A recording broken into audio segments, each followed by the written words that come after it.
श्री वाहिगुरु साहिब जी। एक ओंकार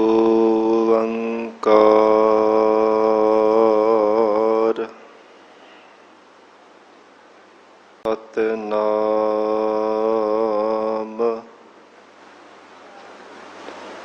करता पुरख निरभउ निर्वैर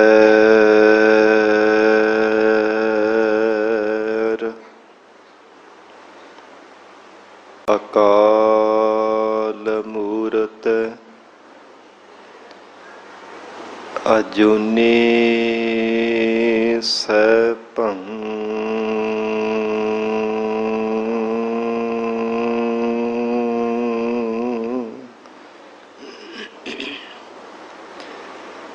गुर प्रसाद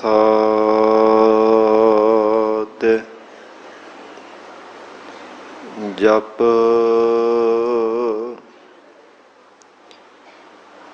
आद सच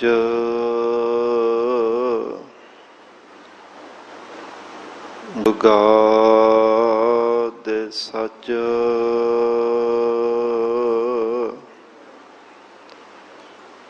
है भी सच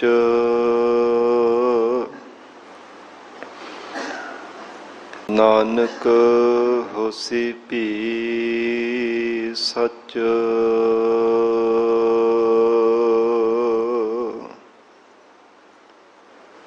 त्यों बोलावहे त्यों बोलह स्वामी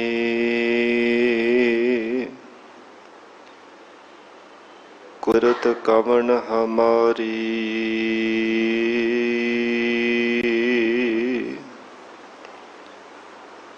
साध संग नानक जस गायो जो प्रभ की अत प्यारी।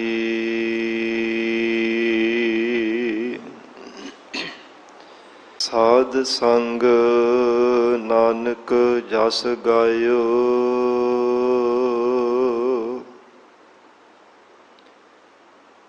प्रभ की अत प्यारी।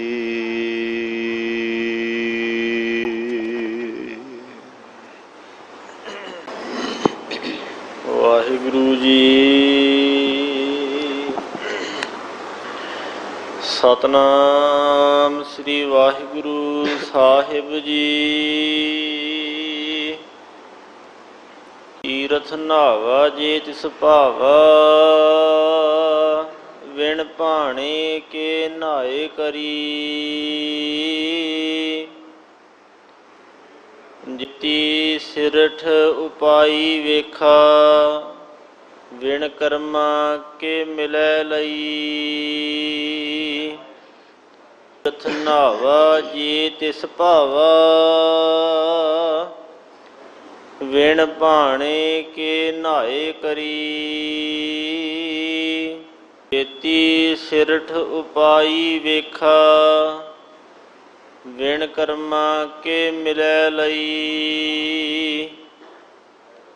मत विच रतन जवाहर माणिक जे एक गुर की सिख सुनी। गुरा एक देह बुझाई सबना जिया का एक दाता। सो मैं विसर ना जाई। गुरा एक देह बुझाई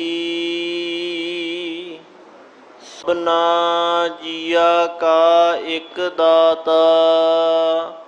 सो मैं विसर ना जाई। वाहिगुरु जी का खालसा वाहिगुरु जी की फतेह। पतित पावन भगत वत्सल ਅੰਤਰਜਾਮੀ ਕਰੁਣਾ ਨਿਧਾਨ ਗੁਰੂ ਗਰੀਬ ਨਵਾਜ। ਕਲਯੁਗ ਕੇ ਤਾਰਨਹਾਰੇ ਸ਼ਬਦ ਗੁਰੂ ਸਾਹਿਬ ਸਤਿਗੁਰੂ ਧੰਨ ਧੰਨ ਸ੍ਰੀ ਗੁਰੂ ਗ੍ਰੰਥ ਸਾਹਿਬ ਮਹਾਰਾਜ ਸੱਚੇ ਪਾਤਸ਼ਾਹ ਜੀ ਦੀ ਪਾਵਨ ਪਵਿੱਤਰ ਹਜ਼ੂਰੀ ਅੰਦਰ ਸਜ ਬੈਠੇ ਗੁਰੂ ਖਾਲਸਾ ਸਾਧ ਸੰਗਤ ਜੀਓ, ਸਤਿਗੁਰੂ ਜੀ ਦੀ ਅਪਾਰ ਬਖਸ਼ਿਸ਼ ਦਾ ਸਦਕਾ ਅੰਮ੍ਰਿਤ ਵੇਲੇ ਤੋਂ ਮਹਾਰਾਜ ਸੱਚੇ ਪਾਤਸ਼ਾਹ ਜੀ ਦੀ ਪਾਵਨ ਹਜ਼ੂਰੀ ਅੰਦਰ ਦੀਵਾਨ ਸਜੇ ਸਨ। ਸਜੇ ਹੋਏ ਦੀਵਾਨਾਂ ਅੰਦਰ ਪਾਵਨ ਗੁਰਬਾਣੀ ਦੇ ਜਾਪ, ਅੰਮ੍ਰਿਤਮਈ ਗੁਰਬਾਣੀ ਦਾ ਰਸ ਭਿੰਨਾ ਕੀਰਤਨ ਹੋਇਆ। ਵਡਭਾਗੀ ਜਨਾਂ ਨੇ ਸਰਵਣ ਕਰਕੇ ਲਾਹੇ ਪ੍ਰਾਪਤ ਕੀਤੇ ਹਨ। ਹੁਣ ਇਸ ਪਾਵਨ ਅਸਥਾਨ ਤੇ ਚੱਲ ਰਹੀ ਲੜੀਵਾਰ ਗੁਰਬਾਣੀ ਦੀ ਕਥਾ ਵਿਚਾਰ ਦਾ ਸਮਾਂ ਹੋਇਆ ਹੈ। ਆਓ ਸਾਧ ਸੰਗਤ ਜੀ ਪਿਆਰ ਸਤਿਕਾਰ ਸਹਿਤ ਸਤਿਗੁਰੂ ਜੀ ਦੇ ਚਰਨਾਂ ਵਿੱਚ ਬੈਠ ਕੇ ਸਤਿਗੁਰੂ ਜੀ ਦੀ ਪਵਿੱਤਰ ਬਾਣੀ ਦੀ ਕਥਾ ਸਰਵਣ ਕਰਕੇ ਲਾਹੇ ਪ੍ਰਾਪਤ ਕਰੀਏ। ਜਗਤ ਗੁਰੂ ਧੰਨ ਸ੍ਰੀ ਗੁਰੂ ਨਾਨਕ ਦੇਵ ਸਾਹਿਬ ਮਹਾਰਾਜ ਸੱਚੇ ਪਾਤਸ਼ਾਹ ਜੀ ਸਮੇਰ ਪਰਬਤ ਦੇ ਸਿੱਧਾਂ ਦੇ ਨਾਲ ਜਿਵੇਂ ਮਹਾਰਾਜ ਸੱਚੇ ਪਾਤਸ਼ਾਹ ਜੀ ਚਰਚਾ ਕਰ ਰਹੇ ਨੇ, ਜਿਵੇਂ ਸਤਿਗੁਰੂ ਜੀ ਨੂੰ ਸਵਾਲ ਕਰਦੇ ਆ, ਮਹਾਰਾਜ ਸੱਚੇ ਪਾਤਸ਼ਾਹ ਜੋਗ ਉੱਤਰ ਦੇ ਕਰਕੇ ਸ਼ੰਕਿਆਂ ਦੀ ਨਿਵਰਤੀ ਕਰ ਦਿੰਦੇ ਨੇ। ਪਿਛਲੇ 5ਵੀਂ ਪੌੜੀ ਦੇ ਅੰਦਰ ਕੱਲ ਦੇ ਦੀਵਾਨਾਂ ਅੰਦਰ ਜੋ ਵਿਚਾਰ ਸਰਵਣ ਕੀਤੀ ਸੀ, ਮਹਾਰਾਜ ਸੱਚੇ ਪਾਤਸ਼ਾਹ ਇਹ ਸਤਿਗੁਰੂ ਜੀ ਅਕਾਲ ਪੁਰਖ ਪਰਮੇਸ਼ਰ ਦਾ ਕਿਸੇ ਦਾ ਥਾਪਿਆ ਹੋਇਆ ਔਰ ਗਰੀਬ ਨਵਾਜ ਉਹ ਪਰਮੇਸ਼ਰ ਸੁਤੰਤਰ ਹੈ ਕਿ ਪਤੰਤਰ ਹੈ, ਨਾਦੀ ਹੈ ਜਾਂ ਬਿੰਦੀ ਹੈ, ਮਾਇਆ ਮਾਲ ਸਹਿਤ ਹੈ ਕਿ ਸ਼ੁੱਧ ਸਰੂਪ ਹੈ। ਇਹ 6 ਸਵਾਲ ਸਿੱਧਾਂ ਨੇ ਕੀਤੇ ਸਨ ਸਤਿਗੁਰੂ ਜੀ ਨੂੰ। 6 ਸਵਾਲਾਂ ਦਾ ਜਵਾਬ ਮਹਾਰਾਜ ਸੱਚੇ ਪਾਤਸ਼ਾਹ ਜੀ ਨੇ 5ਵੀਂ ਪੌੜੀ ਦੇ ਅੰਦਰ ਦਿੱਤਾ। ਤੇ ਸਾਧ ਸੰਗਤ ਜੀ ਭਾਈ ਗੁਰਦਾਸ ਸਾਹਿਬ ਜੀ ਦੇ ਬਚਨ ਆਉਂਦੇ ਹਨ ਵਾਰਾਂ ਵਿੱਚ, ਜਦੋਂ ਨਿਰੁੱਤਰ ਕਰ ਦਿੱਤਾ ਮਹਾਰਾਜ ਸੱਚੇ ਪਾਤਸ਼ਾਹ ਜੀ ਨੇ ਜੋਗ ਉੱਤਰ ਦੇ ਕਰਕੇ ਸ਼ੰਕਿਆਂ ਦੀ ਨਿਵਰਤੀ ਕੀਤੀ। ਫਿਰ ਸਤਿਗੁਰਾਂ ਦੇ ਚਰਨਾਂ ਤੇ ਟਹਿ ਪਏ ਸਨ।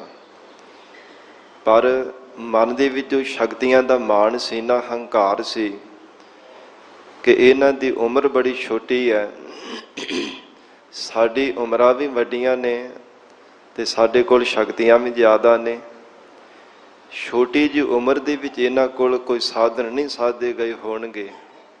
ਭਾਵੇਂ ਇੰਨੇ ਜਵਾਬ ਮਹਾਰਾਜ ਸੱਚੇ ਪਾਤਸ਼ਾਹ ਜੀ ਨੇ ਦੇ ਦਿੱਤੇ ਸਨ, ਪਰ ਫਿਰ ਵੀ ਮਨ ਦੇ ਵਿੱਚ ਸਾਧ ਸੰਗਤ ਦੀ ਸ਼ਕਤੀਆਂ ਦਾ ਮਾਣ ਹੋਣੇ ਕਰਕੇ ਭਾਈ ਗੁਰਦਾਸ ਸਾਹਿਬ ਜੀ ਕਹਿੰਦੇ ਸਿੱਧਾਂ ਨੇ ਵਿਚਾਰਿਆ ਕਿ ਕਿਸ ਢੰਗ ਦੇ ਨਾਲ ਇਹਨਾਂ ਨੂੰ ਆਪਣੇ ਮਤ ਦੇ ਵਿੱਚ ਲਿਆਂਦਾ ਜਾ ਸਕਦਾ ਹੈ, ਕਿਹੜੀ ਸ਼ਕਤੀ ਦੁਆਰਾ ਆਪਣੇ ਯੋਗ ਮਤ ਦੇ ਵਿੱਚ ਇਹਨਾਂ ਨੂੰ ਲਿਆਂਦਾ ਜਾ ਸਕਦਾ ਹੈ।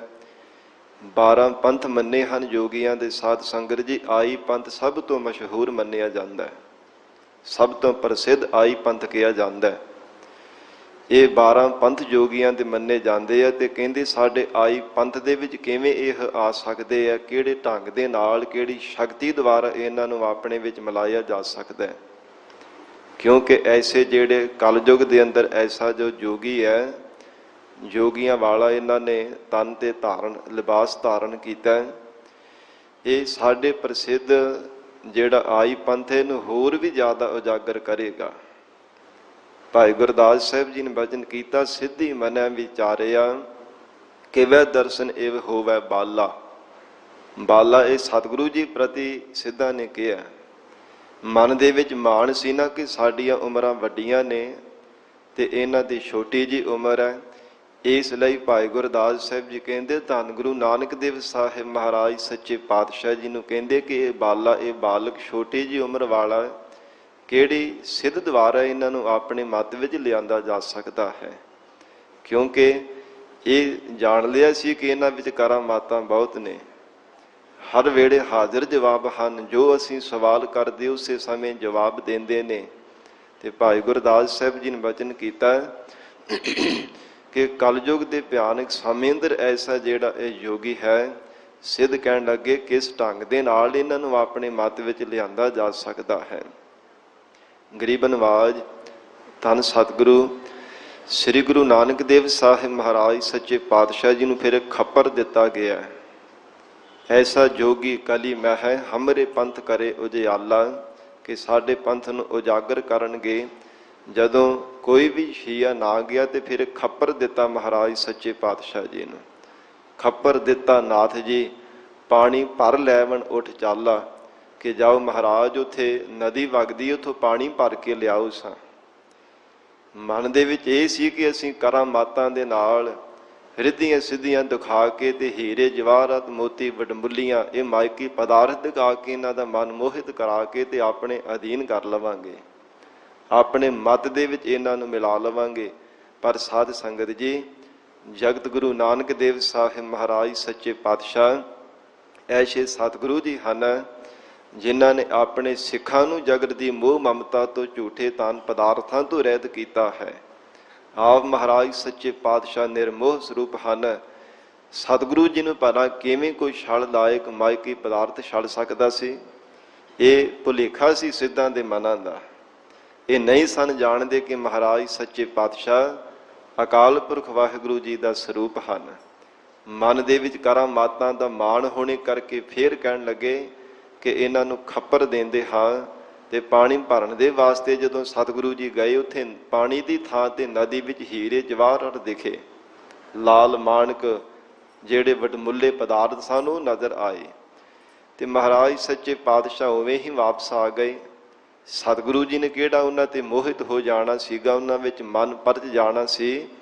ਗਰੀਬ ਨਵਾਜ ਸਤਿਗੁਰੂ ਜੀ ਜਦੋਂ ਵਾਪਸ ਆ ਗਏ, ਭਾਈ ਗੁਰਦਾਸ ਸਾਹਿਬ ਜੀ ਨੇ ਬਚਨ ਕੀਤੇ ਆ ਨਾ, ਖੱਪਰ ਦਿੱਤਾ ਨਾਥ ਜੀ ਪਾਣੀ ਭਰ ਲੈਵਣ ਉੱਠ ਚਾਲਾ, ਬਾਬਾ ਆਇਆ ਪਾਣੀਐ ਡਿੱਠੇ ਰਤਨ ਜਵਾਹਰ ਲਾਲਾ। ਉੱਥੇ ਹੋਰ ਹੀ ਪਦਾਰਥ ਆ ਕਰਕੇ ਦੇਖੇ ਨੇ। ਜਦੋਂ ਇਹ ਵੀ ਸਾਧ ਸੰਗਤ ਜੀ ਕੀਤਾ ਹੋਇਆ ਯਤਨ ਨਿਸਫਲ ਚਲਾ ਗਿਆ ਕਿ ਸਾਡੇ ਮਤ ਦੇ ਵਿੱਚ ਇੱਦਾਂ ਵੀ ਇਹਨਾਂ ਨੂੰ ਮਿਲਾਇਆ ਨਹੀਂ ਜਾ ਸਕਦਾ। ਤੇ ਫਿਰ ਕਹਿੰਦੇ ਕਿ ਜਦੋਂ ਇਹਨਾਂ ਕੋਲ ਸ਼ਕਤੀਆਂ ਸਾਡੇ ਵਾਂਗ ਉੱਡਣ ਵਾਲੀਆਂ ਨਾ ਹੋਣਗੀਆਂ ਤੇ ਆਪੇ ਸਾਨੂੰ ਇਹ ਨਿਮਰਤਾਵਾਨ ਹੋ ਕੇ ਝੁਕ ਜਾਣਗੇ। ਫਿਰ ਕਹਿਣ ਲੱਗੇ ਮਹਾਰਾਜ ਚਲੋ ਤੀਰਥਾਂ ਤੇ ਇਸ਼ਨਾਨ ਕਰਨ ਵਾਸਤੇ ਚੱਲਦੇ ਹਾਂ। ਮਨ ਦੇ ਵਿੱਚ ਤਾਂ ਇਹ ਸੀ ਚਲਾਕੀ ਸਿੱਧਾਂ ਦੀ ਕਿ ਇਹਨਾਂ ਤੋਂ ਕਿਹੜਾ ਉੱਡਿਆ ਜਾਣਾ, ਸਾਡੇ ਕੋਲ ਤਾਂ ਉੱਡਣ ਵਾਲੀਆਂ ਸ਼ਕਤੀਆਂ ਨੇ, ਅਸੀਂ ਤਾਂ ਤਨਕ ਮਾਤਰ ਸਮੇਂ ਵਿੱਚ ਉੱਡ ਕੇ ਕਿਤੇ ਦਾ ਕਿਤੇ ਚਲੇ ਜਾਂਦੇ ਹਾਂ। ਤੇ ਸਾਧ ਸੰਗਤ ਜੀ ਜਦੋਂ ਹਜ਼ੂਰ ਨੂੰ ਕਹਿਣ ਲੱਗੇ ਮਹਾਰਾਜ ਚਲੋ ਤੀਰਥ ਯਾਤਰਾ ਕਰਕੇ ਆਉਂਦੇ, ਤੀਰਥਾਂ ਤੇ ਇਸ਼ਨਾਨ ਕਰਕੇ ਆਉਂਦੇ ਹਾਂ। ਤੇ ਸਤਿਗੁਰੂ ਜੀ ਨੇ ਇਹ ਜਪਜੀ ਸਾਹਿਬ ਦੀ 6ਵੀਂ ਪੌੜੀ ਉਚਾਰਨ ਕਰਕੇ ਉਪਦੇਸ਼ ਦਿੱਤਾ ਹੈ। ਪਹਿਲੇ ਅਰਥਾਂ ਦੇ ਵਿੱਚ ਸਿੱਧਾਂ ਦੇ ਪ੍ਰਤੀ ਸਾਧ ਸੰਗਤ ਜੀ ਉਪਦੇਸ਼ ਆਵੇਗਾ, ਤੇ ਫਿਰ ਦੂਸਰੇ ਅਰਥ ਦੇ ਅੰਦਰ ਜਿਵੇਂ ਬਾਬਾ ਲਹਿਣਾ ਜੀ ਔਰ ਸਿੱਖਾਂ ਦੇ ਸਹਿਤ ਹੋ ਕੇ ਸਤਿਗੁਰੂ ਜੀ ਨੂੰ ਬੇਨਤੀ ਕਰਦੇ ਅੰਤਰੀ ਭਾਵ ਦੇ ਵਿੱਚ ਫਿਰ ਦੁਬਾਰਾ ਅਰਥ ਆਉਣਗੇ। ਪਿਆਰ ਦੇ ਨਾਲ ਬੈਠ ਕੇ ਸਰਵਣ ਕਰਨੇ। ਮਹਾਰਾਜ ਸੱਚੇ ਪਾਤਸ਼ਾਹ ਸਤਿਗੁਰੂ ਜੀ ਜਿਵੇਂ ਉਚਾਰਨ ਕਰਕੇ ਉਪਦੇਸ਼ ਦੇ ਰਹੇ ਹੈ, ਸ਼ਰਧਾ ਭਾਵਨਾ ਨਾਲ ਸਰਵਣ ਕਰੀਏ ਜੀ। ਵਿਚਾਰ ਦੀ ਪ੍ਰਾਰੰਭਤਾ ਤੋਂ ਪਹਿਲਾਂ ਮਹਾਰਾਜ ਸੱਚੇ ਪਾਤਸ਼ਾਹ ਜੀ ਨੂੰ ਸੀਸ ਝੁਕਾਵੋ, ਪਿਆਰ ਅਦਬ ਨਾਲ ਉਚਾਰਨ ਕਰੋ ਜੀ। ਸਤਨਾਮ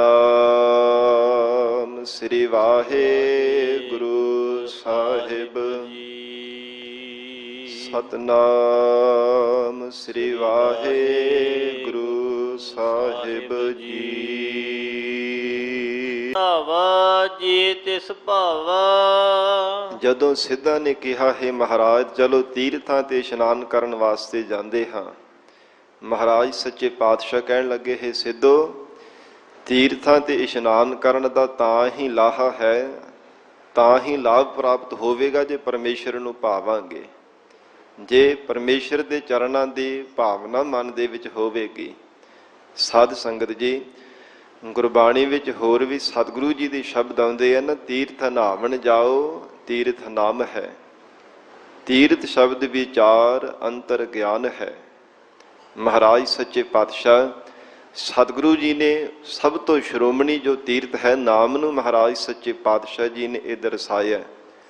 ਤੇ ਇੱਥੇ ਇਹ ਵੀ ਨਹੀਂ ਸ਼ੰਕਾ ਕਰ ਲੈਣਾ ਕਿ ਜੋ ਤੀਰਥ ਅਸਥਾਨ ਹਨ ਜਿੱਥੇ ਸਤਿਗੁਰੂ ਜੀ ਦੇ ਮੁਬਾਰਕ ਚਰਨ ਪਏ ਹੈ, ਮਹਾਰਾਜ ਸੱਚੇ ਪਾਤਸ਼ਾਹ ਸਤਿਗੁਰੂ ਜੀ ਦੀ ਯਾਦ ਵਜੋਂ ਜੋ ਤੀਰਥ ਇਸ਼ਨਾਨ ਸਾਧ ਸੰਗਤ ਜੀ ਅਸਥਾਨ ਬਣੇ ਹੋਏ ਹੈ, ਫਿਰ ਉਹਨਾਂ ਤੇ ਇਹ ਨਹੀਂ ਕਿ ਅਸੀਂ ਸ਼ੰਕਾਵਾਦੀ ਹੀ ਬਣ ਜਾਣਾ ਹੈ।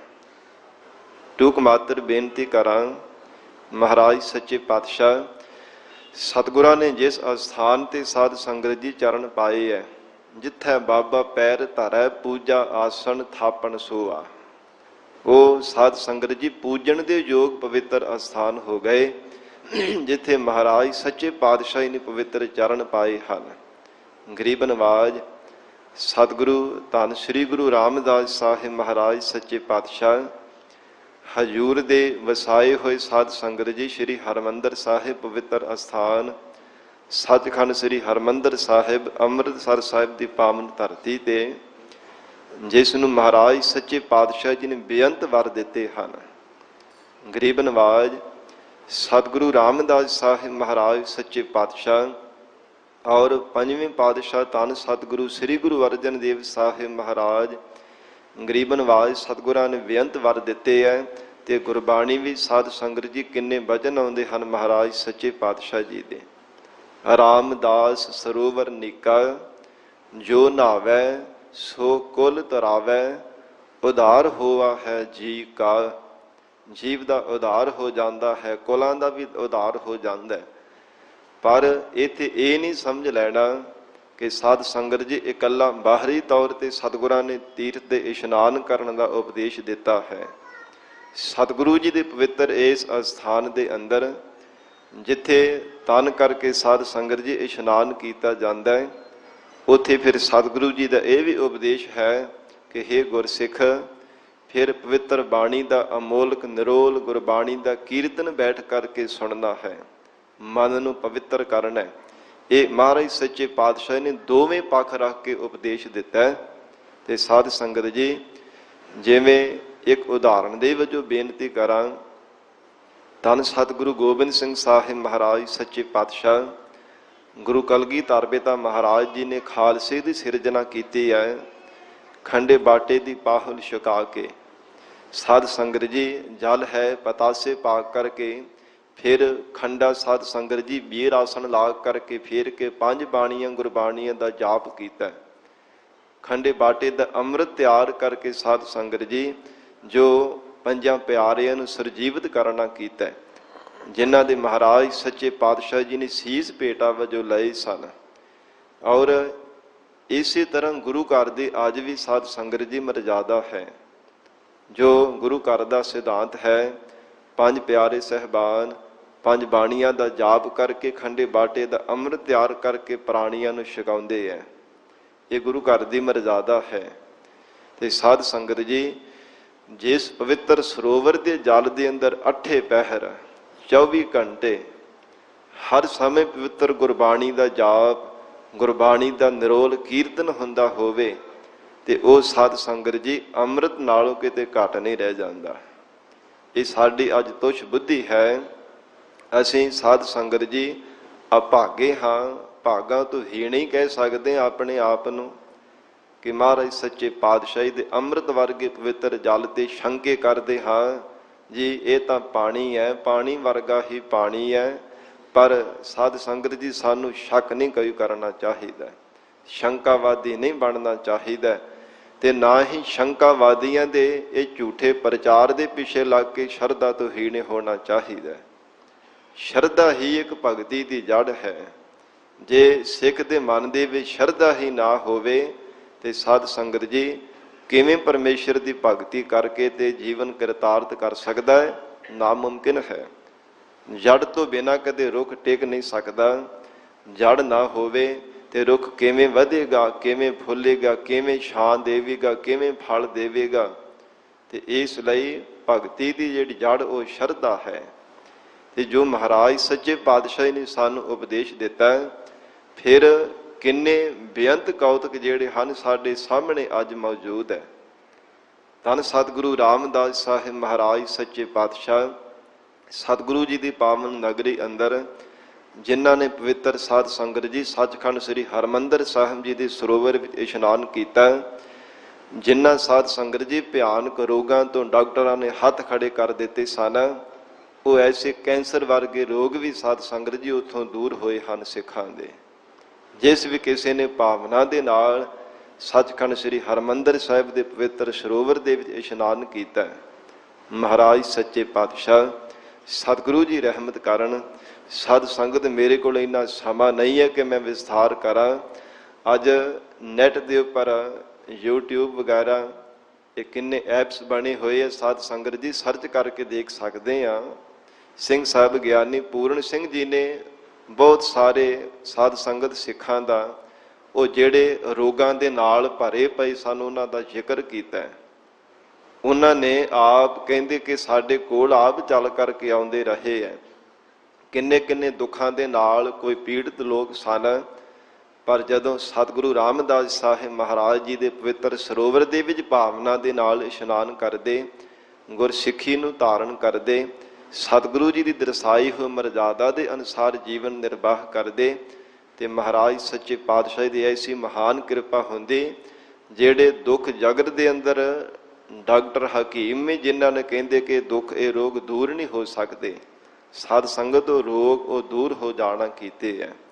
ਤੇ ਇਸ ਲਈ ਸਾਨੂੰ ਸ਼ੰਕਾਵਾਦੀ ਨਹੀਂ ਬਣਨਾ ਚਾਹੀਦਾ, ਤੇ ਇਕੱਲਾ ਇਹ ਵੀ ਨਹੀਂ ਸਮਝ ਲੈਣਾ ਚਾਹੀਦਾ ਕਿ ਇਸ਼ਨਾਨ ਕਰਨੇ ਕਰਕੇ ਹੀ ਇਕੱਲਾ ਫਿਰ ਮਨ ਦੀ ਸੁੱਧੀ ਹੋ ਜਾਂਦੀ ਹੈ। ਮਹਾਰਾਜ ਸੱਚੇ ਪਾਤਸ਼ਾਹ ਨੇ ਜਿੱਥੇ ਪ੍ਰਤੱਖ ਇਸ਼ਨਾਨ ਕਰਨੇ ਦਾ ਮਹਾਤਮ ਦਰਸਾਇਆ ਹੈ, ਉੱਥੇ ਨਾਲ ਨਾਲ ਹਿਰਦੇ ਦੀ ਸ਼ੁੱਧਤਾ ਵਾਸਤੇ ਪਰਮੇਸ਼ਰ ਦੇ ਨਾਮ ਰੂਪੀ ਜਲ ਦੁਆਰਾ ਇਹ ਮਹਾਰਾਜ ਸੱਚੇ ਪਾਤਸ਼ਾਹ ਜੀ ਨੇ ਉਪਦੇਸ਼ ਦਿੱਤਾ ਹੈ।